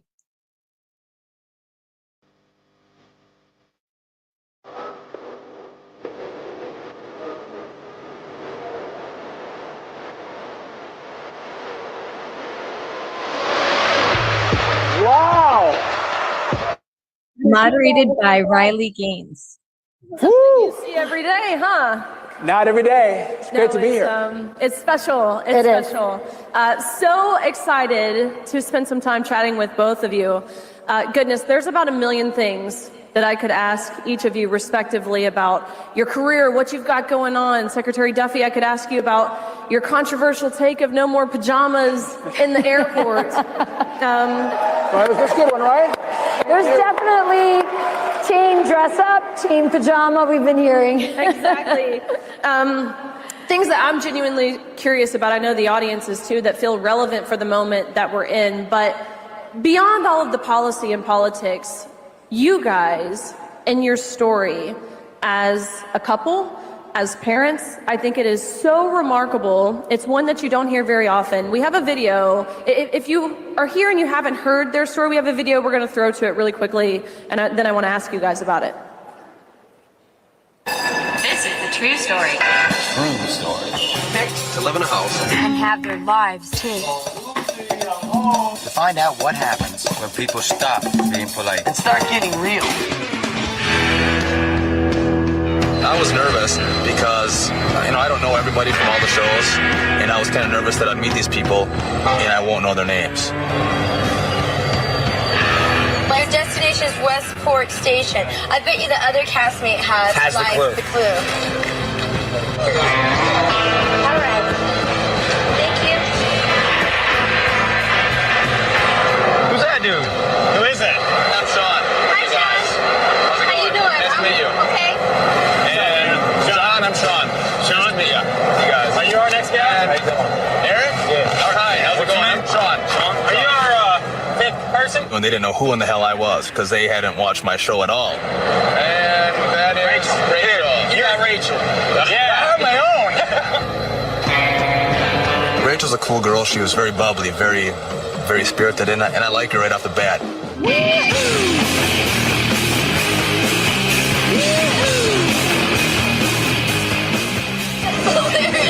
Here you go. He seems nice. He flirts with me all the time. I don't know what we'd do without her. She's crucial to our success here. Sean flirts with me all the time. Part of me thinks he likes me. I told Cynthia, and she's like, duh. Yeah, they went to sit, listen to you piss them on, and we're trying to earn a living. We're trying to bring home the bread and butter in here.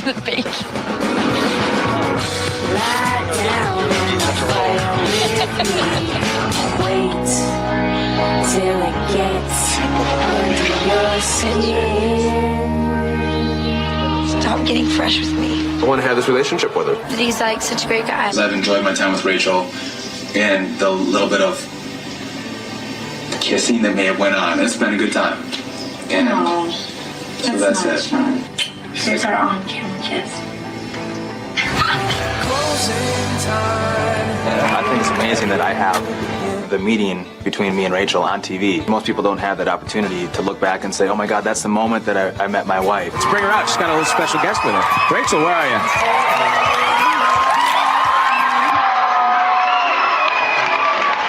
Oh my goodness. So this is the baby. This is Evita.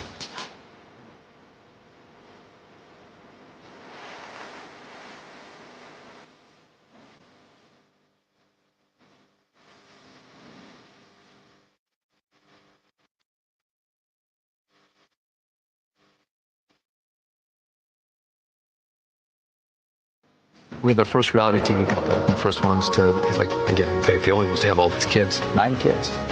No one beats us. Can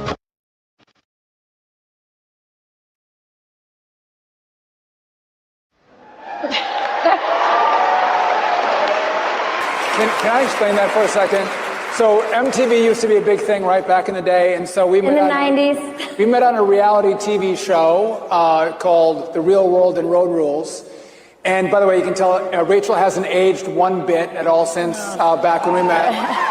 And if you saw in the video, they gave me her bag, and I say I've been carrying her bag ever since. True. First day we met. I think the best thing about that video when I watched it the first time is your laugh sounds exactly the same then as it does now. Man, there's been a lot of life lived in the time that some of those clips were recorded to now. We saw a video of you with your baby daughter, Evita, who's here today, and she just had a very exciting announcement. Do you want to share? Yeah, well, Evita, that little baby that you saw in that video, is our very first of our 9 children, and she's pregnant, so we're excited. And her husband, my son-in-law, who I love like a son, is one of 2 people that have been endorsed in his race for Congress in Wisconsin, and he'll be speaking on Sunday night. So we're excited. So that's pretty awesome. But if anyone tells you you can't find true love on a reality television show, don't believe them. Was there like a specific moment for you guys early on when you realized that this wasn't just a relationship, but something that you wanted to build a life around? Well, listen, we got to spend 3 weeks together traveling around the country. We went to New Zealand. And then on the show. Then we were able to spend time after. And I spent a lot of time pursuing Rachel. She spent some time rejecting me. But here's what's interesting, Riley, is after she rejected me for a little bit, she was doing a speech in Milwaukee and then was having to fly through Minneapolis where I was going to law school. And she stopped over for a layover, and I took her out for breakfast and a cup of coffee. And we sat there for 3 hours just talking. Yeah. And in that conversation, she said, "I think I love you. I think I'm going to marry you." It's true. Which for any 26-year-old man will freak you out, right? I was like, wow. But it was great. We did get married. We've been together ever since. Yeah, we've been together ever since. That's special. And so now here you are. Yeah, that deserves an applause. And now here you guys are with incredibly demanding schedules in your professional careers, public service, media, family life. How do you two intentionally prioritize each other and your marriage and protect that in the midst of all the chaos?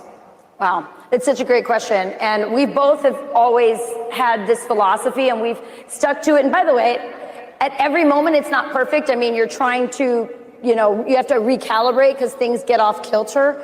And we've done that, like when Sean stepped down from Congress because it was just getting to be too much and we needed to refocus on our family. But we've always said that the relationship between he and I is the foundation of this marriage. If we are not focused on each other, if we're not prioritizing our marriage, we're not the only ones that suffer. The entire unit suffers. And so that's something it's a constant reminder. But we've made sacrifices. As I said, Sean stepped down from Congress when things got too much. I had a Spanish show called Vox Noticias that I started before Sean got into office, and it just got to be too much. And I just said, I can only do so much. I've got a husband, I've got a family, and so I did not renew that contract, even though I loved the job and I wanted to continue. So it's just a reminder about sacrifice, that those things have to happen if this is going to be the priority. And I would say I have the privilege of working for, I think, the greatest president that this country has ever seen, Donald J. Trump. He's amazing. He is the greatest boss I've ever had. And I love working for him. And I love my department. And I'm trying to tackle every single problem that I can to make travel better for the American people. And it's an honor. It's an amazing honor to serve, and especially with this president. But my most important job is to be a good husband. My most important job is to be a good father. And so I think all the time, and Rachel and I were talking about this morning, I think about what are we doing to spend time together? Because we're really busy. And so I plan. He's the thinker. I plan every single trip that we're going to go on. Every time we're going to go back to Wisconsin, I book everyone's flights. I coordinate the travel. Rachel and I have to spend time together. So when are we going to spend time together? How are we going to, whether it's 4 days or a week together, where we can get away and recalibrate and rekindle. And travel stresses Rachel out. And so I got to force her, cajole her, elbow her. I just think about the packing and the unpacking, and I get just frozen. And that's like another example of that balance between the sexes. And, Sean's really good at planning. If it was up to me to plan, I would get overwhelmed and the trip might not happen. Sean takes charge of that, and I really appreciate that. And just another point on that, I get to meet a lot of people. And if you think about what is the most important thing in life, and again, I love my job, I really do, and I love your job.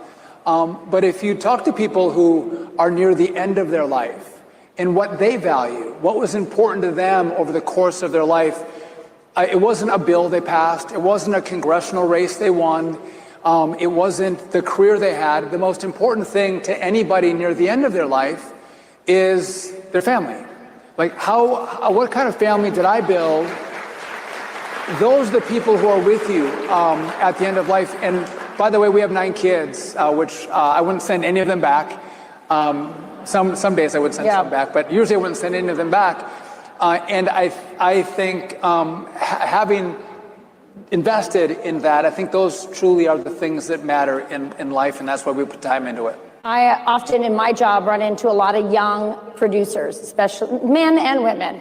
But in particular, I end up bonding and talking to a lot of the young women because a lot of them are in the dating world. They're looking for me I'm kind of a matchmaker, so a lot of people come to me and go, hey, can you help match me with someone? I love doing that. But I always tell them, because these are really hardworking, hard-charging girls that are really great at their job. These young women are awesome. But I always remind them, and the men that I meet as well that are young, at the end of the day, as Sean said, your boss, this company is not going to be holding your hand when you're on your deathbed. It's going to be your husband or your wife, your children. That's your legacy. And that's why we have always been very much attracted to this movement, to Turning Point USA, because Turning Point USA and Charlie Kirk in particular has always said, get married, have kids. That's been our story. And now that we're at this stage where we actually have grandkids, I can tell you it's worth it. Absolutely. Yeah, that was one of Charlie's. Yeah. That was one of his, honestly, I'll speak personally, the pieces of advice that he spoke to that I took really to heart, especially following his assassination, was, look, having kids matters far more than any sort of career or personal success you could have in your profession. And so you just spoke to that, but how did becoming parents change the way you think about success and purpose and now even your careers? Well, so can I just take a sidestep on that? For all the young men in the room, I think obviously culture's changed since I got to meet Rachel on reality TV. We didn't have cell phones then. I think it's so important that young men are unafraid to ask them respectfully, but ask them out for a cup of coffee. Don't be afraid. Ask him out. Ask him to dinner. When Evita's now husband, my oldest daughter, wanted to take her out for the first time in high school, he at the start wanted me to send her out to him in the car, and I'm like, bullshit. Have him come to the front door. We're going to meet him, look him in the eye. And he did, and he was great. He's like, and by the way, after that, he's like, when my little daughter is going to go on her first date, nobody's going to pick her up in the driveway. He's coming to the front door to meet me. But you don't find love in your basement playing video games, right? You find love by getting out there and finding a girl you want to ask out, again, very safe, a cup of coffee, maybe dinner. And again, young women, don't be too mean to a guy you don't want to go out with. Let him down nice, right, if you don't want to. Or take a chance and say yes, right? Yeah. Say yes, and who knows, you might like him. This Rachel said no at the start. I had to pursue her. And she finally saw the brilliance of that's interesting because there's so... It's interesting because now so much dating happens on your phone, and I'm not opposed to, online dating. I think it can work, but I think the danger of it is you just kind of are scrolling through and you have all these things in your mind and set up in the way you do it online that, I only want a guy who's, over 6 feet, and anybody under 6 feet, isn't even going to show up on your screen. So I think it's really important that you do give it a chance and that you don't just say one date. It took me 3 months to figure out that I actually really wanted to be with Sean and date him. So he was pretty persistent and it worked out. So, he says, yes, give him a chance, but also, us women, give it a chance. Give it a chance. Yeah. And Rachel, and continuing to speak, I think specifically to young women, there's this narrative out there that you have to pick one or the other, family or career. Yeah. Clearly, you guys have done both. Yeah. What has that looked like for you, I think especially in your role as being a mom? How have you been able to balance the two? It's such a great question. It's sort of like the most important question that a lot of women are asking themselves is before they think they're going to have kids or even right after they have them. Look, my journey is not traditional at all. I was an at-home mom for 14 years. And then actually out of financial need, I started to work part-time. And luckily I had a boss who was very flexible and I was working for the Libra Initiative. And then I eventually ended at Fox News, where Fox News is the most family-friendly company you can ever imagine. So I've been very blessed in that way. But if you look at people who was the CEO of Sheryl Sandborn, the CEO of Facebook, she would tell women, as soon as you graduate, put your foot on the gas pedal, go, go, go, go. Mine is just the opposite. I think you really, as a woman, need to prioritize your love life. And it's kind of the advice that a lot of, women's studies departments might, not like to hear that from me. But I think prioritizing your love life, yes, getting your education, yes, getting your career, but always knowing that your family is the most important. So I've taken breaks. So when I have a baby, I take a break. What I just told you happened with my job just now. I love my job at the Spanish show for Fox News, but I had to make that decision. And what's interesting is they've polled women who make professional sacrifices for the sake of their family actually poll higher in happiness. And it absolutely makes sense because they understand intuitively what's most important. 100%. Now, Secretary Duffy, you alluded to the fact that the world that you're raising your children in, which I don't think we've explicitly said it. Can you say, you talked about booking everyone's travel. How many is everyone for you guys? Yeah, so we have 9 kids. And 2 are married. And 2 are married, and we're going to take them too. My oldest is 26. Our youngest is 6, she has Down syndrome. She's the little light of our family. She's wonderful. Yeah. By the way, there's no other Downs kids in her school because all of them have been aborted, which is shameful because she is the most wonderful little baby, and we would have never made a different decision. And every one of the kids love her dearly. But can I tell you this? We didn't have any money when we started, and every baby that would come would kind of stress me out. I'm like, oh my gosh, got another baby coming. I got to be the one who supports. And Rachel wasn't working. And we just had faith that something was going to happen, that we were going to be able to pay for the babies that we were having. And every single time, what's the Spanish phrase that?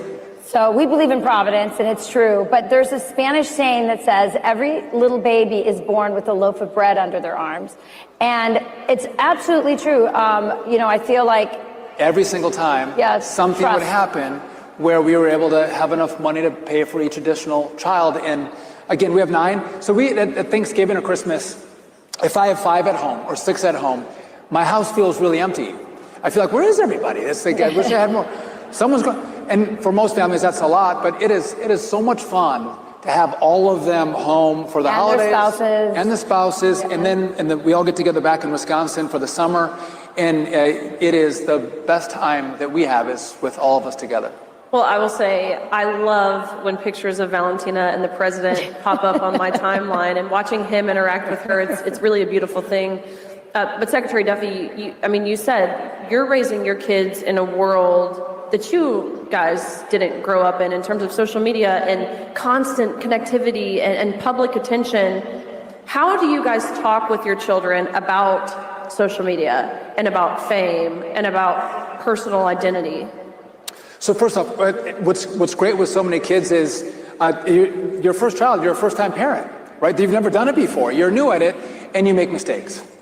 And then with the next one, you make less mistakes, and then less you learn as you go through with all these kids. You're saying we got do-overs. We got many do-overs, that's right.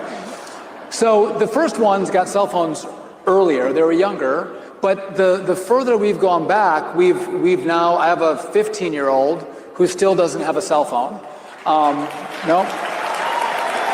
They hold off as long as you can. Hold off as long as you can. We think about when they start to drive. That's when they have to be able to communicate if something goes wrong. So that's when we think about the cell phones. But it's challenging because social media is so consuming for this generation, and what you put out and how many likes you get, and so we try to talk about a little more reality and less about what social media is and is not. I don't know, Rachel, what you're... I just think that, we learned our lesson. We keep going further and further out before we give them a phone. It's tough once they start driving. Obviously, you want them to have the phone for an emergency, for directions. But the more you can hold off on that, the better. Remember, we had a discussion once on the couch, Will Kane and I, at Fox and Friends, and he was like, well, I'm just worried that my kid is going to miss out, right? If he doesn't have a phone and everybody else. But I think it's more it's like you're giving your kids back their childhood. You're giving them back. I love seeing on you see all these videos coming back of high schools in the 80s, when people actually talked in the hallway and, at their lockers. I mean, I do think we've lost something. And I'll tell you what, when Charlie Kirk came out with this book about finding a 24-hour period in your life where you're completely disconnected with it, I think that is one of the most powerful, important messages in the world, honestly. I agree with that. That's something that, following Charlie's assassination and this book, which you guys have done a fantastic job at Fox News over the past week, and talking with Erica and explaining the vision of Turning Point USA and the book and everything. It's been fantastic. But even me and my husband, that's something that we have certainly started to implement in our own household. We've talked about your faith as well. It's clearly very central to your family and how you conduct yourselves in your professional roles.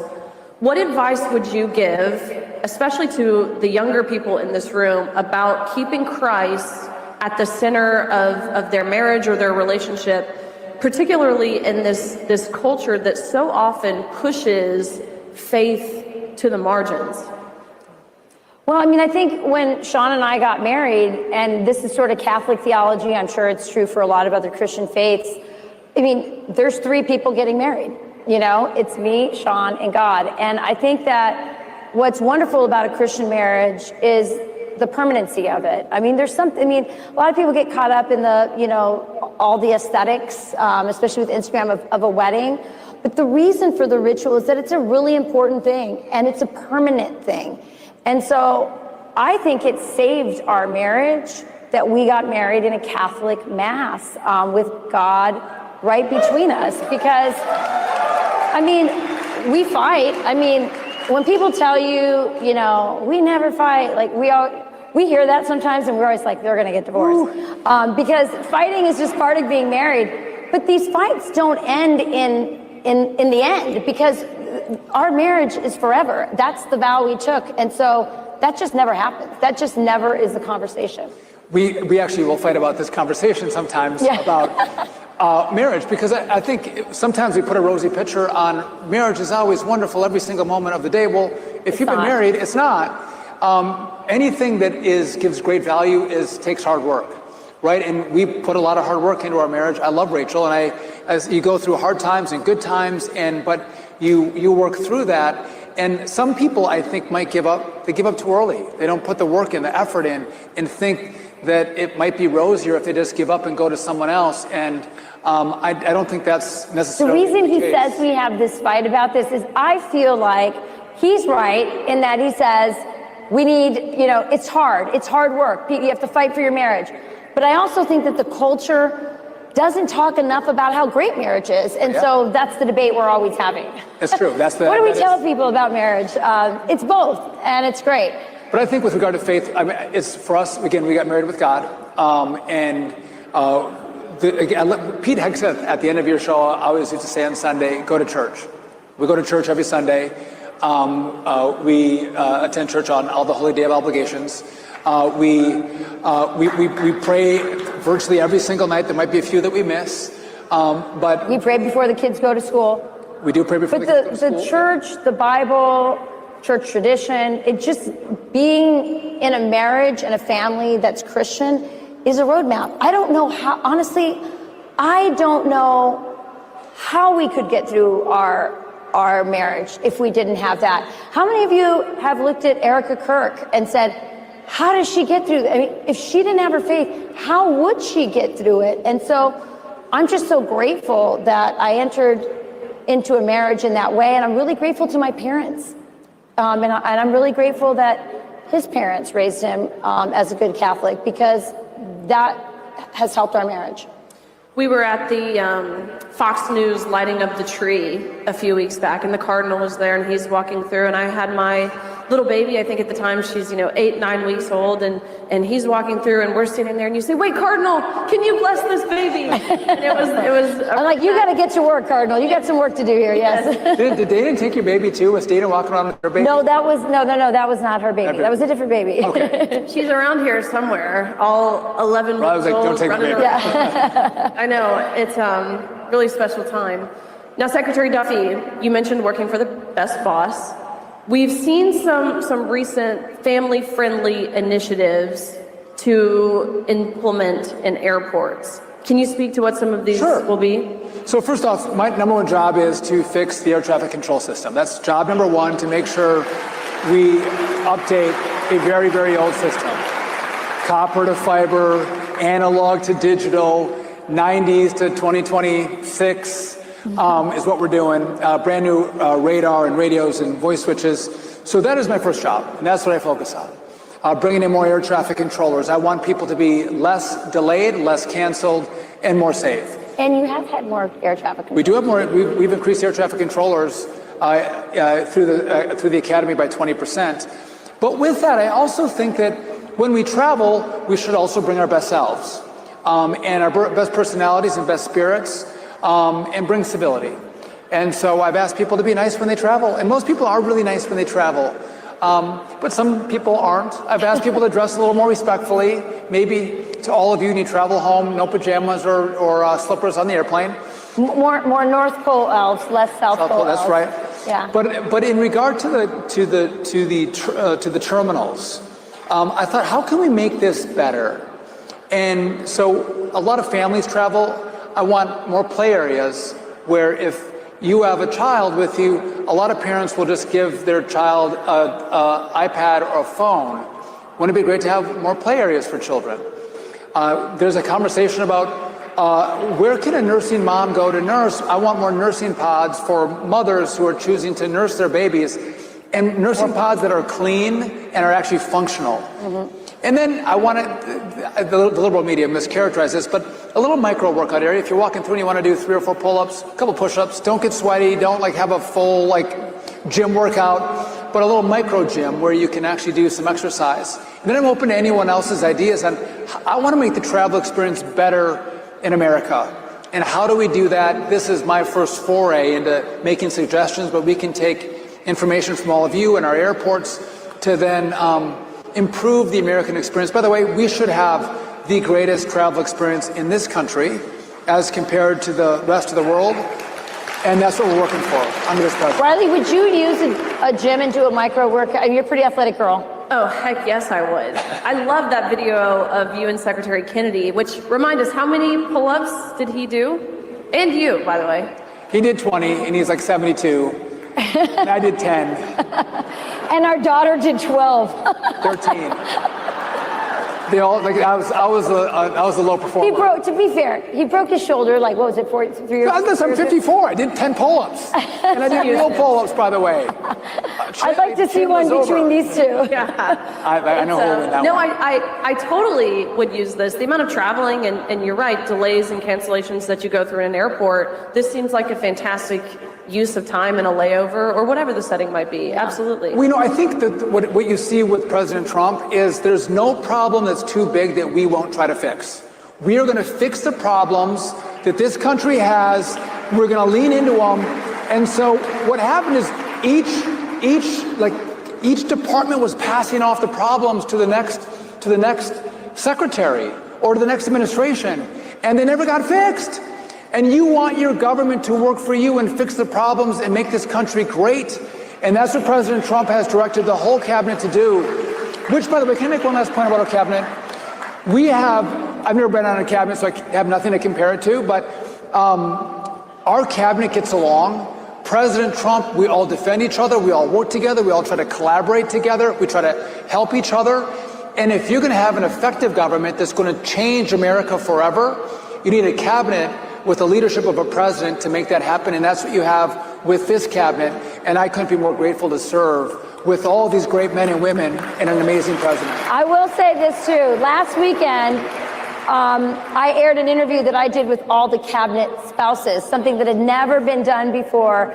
And by the way, the ratings were through the roof for it. The cabinet spouses are just as great. So, just saying, they were awesome ladies. I love that. Last thing for you guys, take us through a Duffy family Christmas. What are some of the traditions? What's y'all's Christmas day look like? Well, the first thing is we cut down our Christmas tree, right? And Rachel and I had it, we always do it every year. This year, Rachel thought our house was as big as the White House, so she wanted to pick this gargantuan Christmas tree. And I had to be like, no, it's too fat, it's too wide. Anyway, so we get a Christmas tree, we cut it down, we put it up. Real tree, no fake tree. Wisconsin. We decorate it, we light it.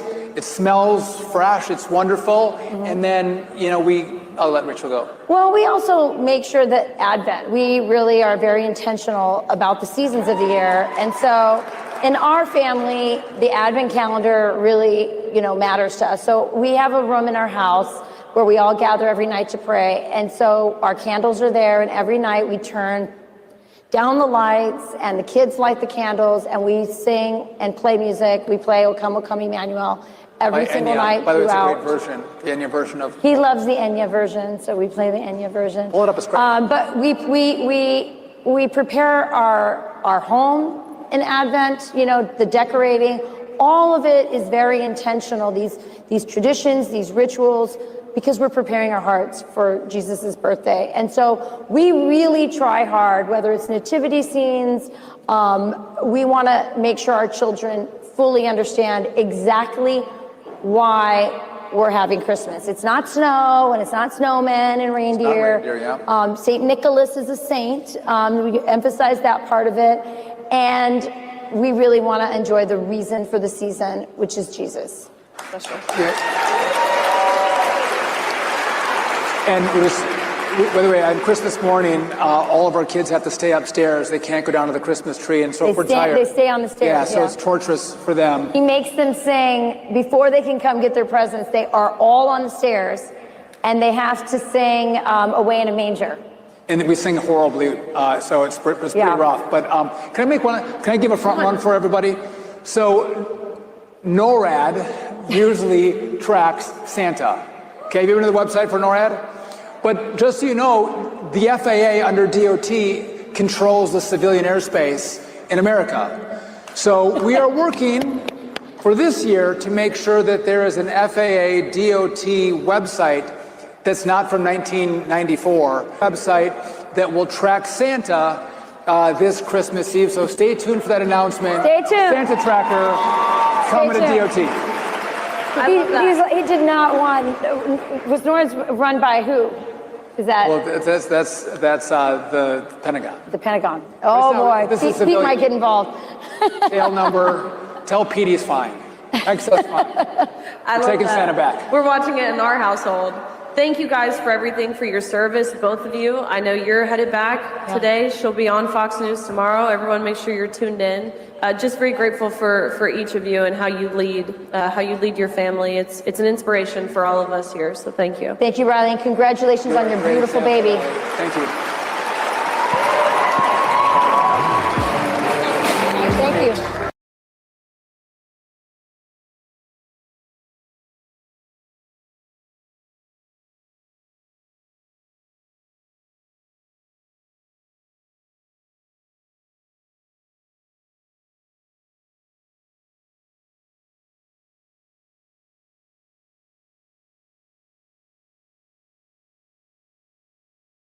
Sorry, I was muted. I love that. I wanted to quickly share something else. That was a great conversation with two fellow Wisconsinites. Loved that. I loved how they talked about their Christmas traditions, and very, very relatable, and just the nicest couple, nicest people. It makes sense that their children are so nice and patriotic and service orientated as well. So I found this video of Michael real fast, and I want to share that as well.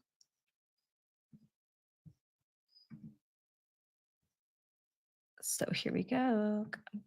Add this to stage. We're going to share this.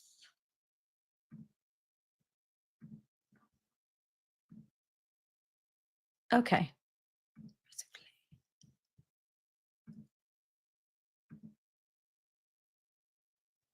Young conservatives as he wrapped up Turning Point USA's AmericaFest. Erica, I cannot thank you enough for your strength, your grace, and your kind words of support for this administration and for me personally. I will fight alongside you and President Trump and every patriot in this room to defend the country that we so dearly love. Only God can promise you salvation in heaven, but together we can fulfill the promise of the greatest nation in the history of the earth. Our next guests hope to bring Charlie's legacy to Capitol Hill as young conservatives running for Congress, and they spoke at AmFest too. Joe Mitchell is running in Iowa, and Michael Alfonso is running in Wisconsin. They join us now. Gentlemen, thanks so much for joining the program. Thanks so much for having us. So I got a chance to catch you guys' speech and panel at Turning Point, and y'all really talk about also how Charlie impacted your run for Congress. Michael, I'll start with you. Tell us about the mood there at Turning Point USA and how the brutal assassination of Charlie Kirk inspired you to run for office. You know, just like you said, we saw a family member die when Charlie got shot. And the message of Turning Point was very simple. Don't let age or experience be the detraction that keeps you away from running and making a difference. And we're not going to let that stop us, just like Charlie didn't let us stop him. And, you know, I just have to say, all the politicians, Joe Biden, Chuck Schumer, they all have lots of experience. And what has that gotten us? That's not what matters. What matters is character and conviction. Joe, there is this new generation of young people that are getting involved in politics. And many people think, you know, Charlie Kirk was a part of that. Obviously, the president. How are you going to get those young people, kind of harness that energy and get them to show up for a race like yours?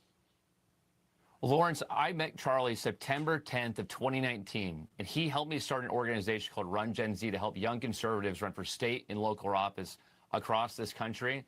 And so I talked to Charlie in August of this year, and Charlie told me we need a new generation of leaders in Washington, D.C.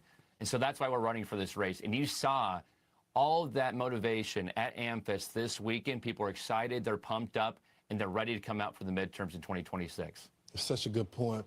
Mike, I want to play this clip of Nicki Minaj. She was a surprise guest. No one expected her to come out. And this is what she had to say about Gavin Newsom.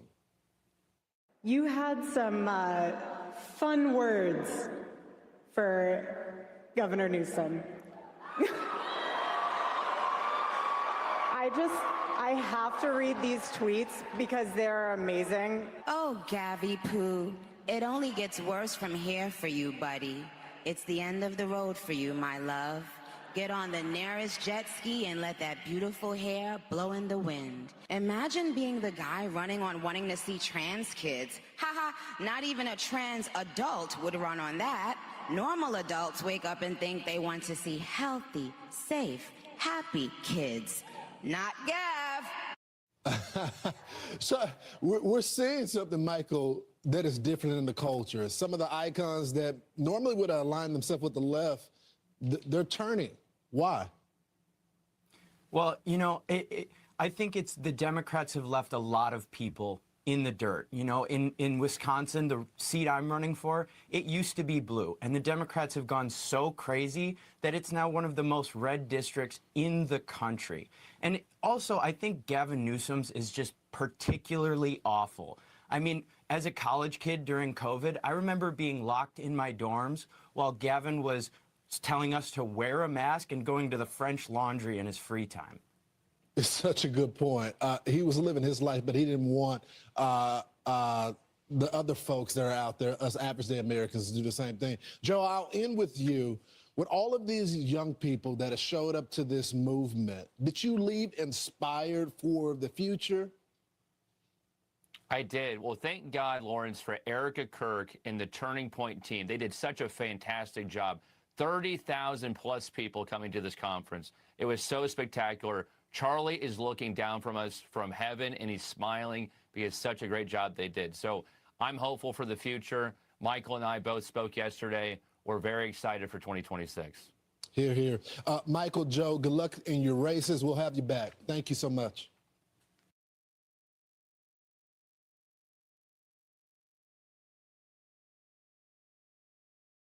Yes, so I wanted to mention that Michael Alfonso received an endorsement from Turning Point as well. I had mentioned that Tom Tiffany, who's running for governor of Wisconsin, had received a Turning Point USA endorsement, but Michael Alfonso had also received an endorsement from Turning Point USA, and it was a big deal and was platformed at Turning Point USA and was part of a panel discussion about the influence of Gen Z.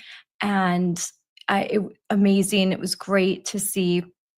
And then, of course, we saw his in-laws, Sean Duffy, the Secretary of Transportation, and Rachel Campos-Duffy, who is the host of Fox and Friends Weekend and the mother of Evita Duffy-Alfonso. So congratulations to Michael on that endorsement and being platformed and then on Fox and Friends. So great job. I just think that it's wonderful that you have the younger generation. My son is also 26, and I'm so happy to see that there are those that are committing to running for office. It's a very difficult thing to do. And as Evita said, there'll be a primary in August, and that's no easy task because this is a +20 Republican seat in Wisconsin. So there are a lot of folks that will be vying for this congressional seat. And so I think that can be difficult. Primaries are hard. And then after that, to run in the election for November. So I always enjoy my conversations with Michael and Evita, and I look forward to more of them.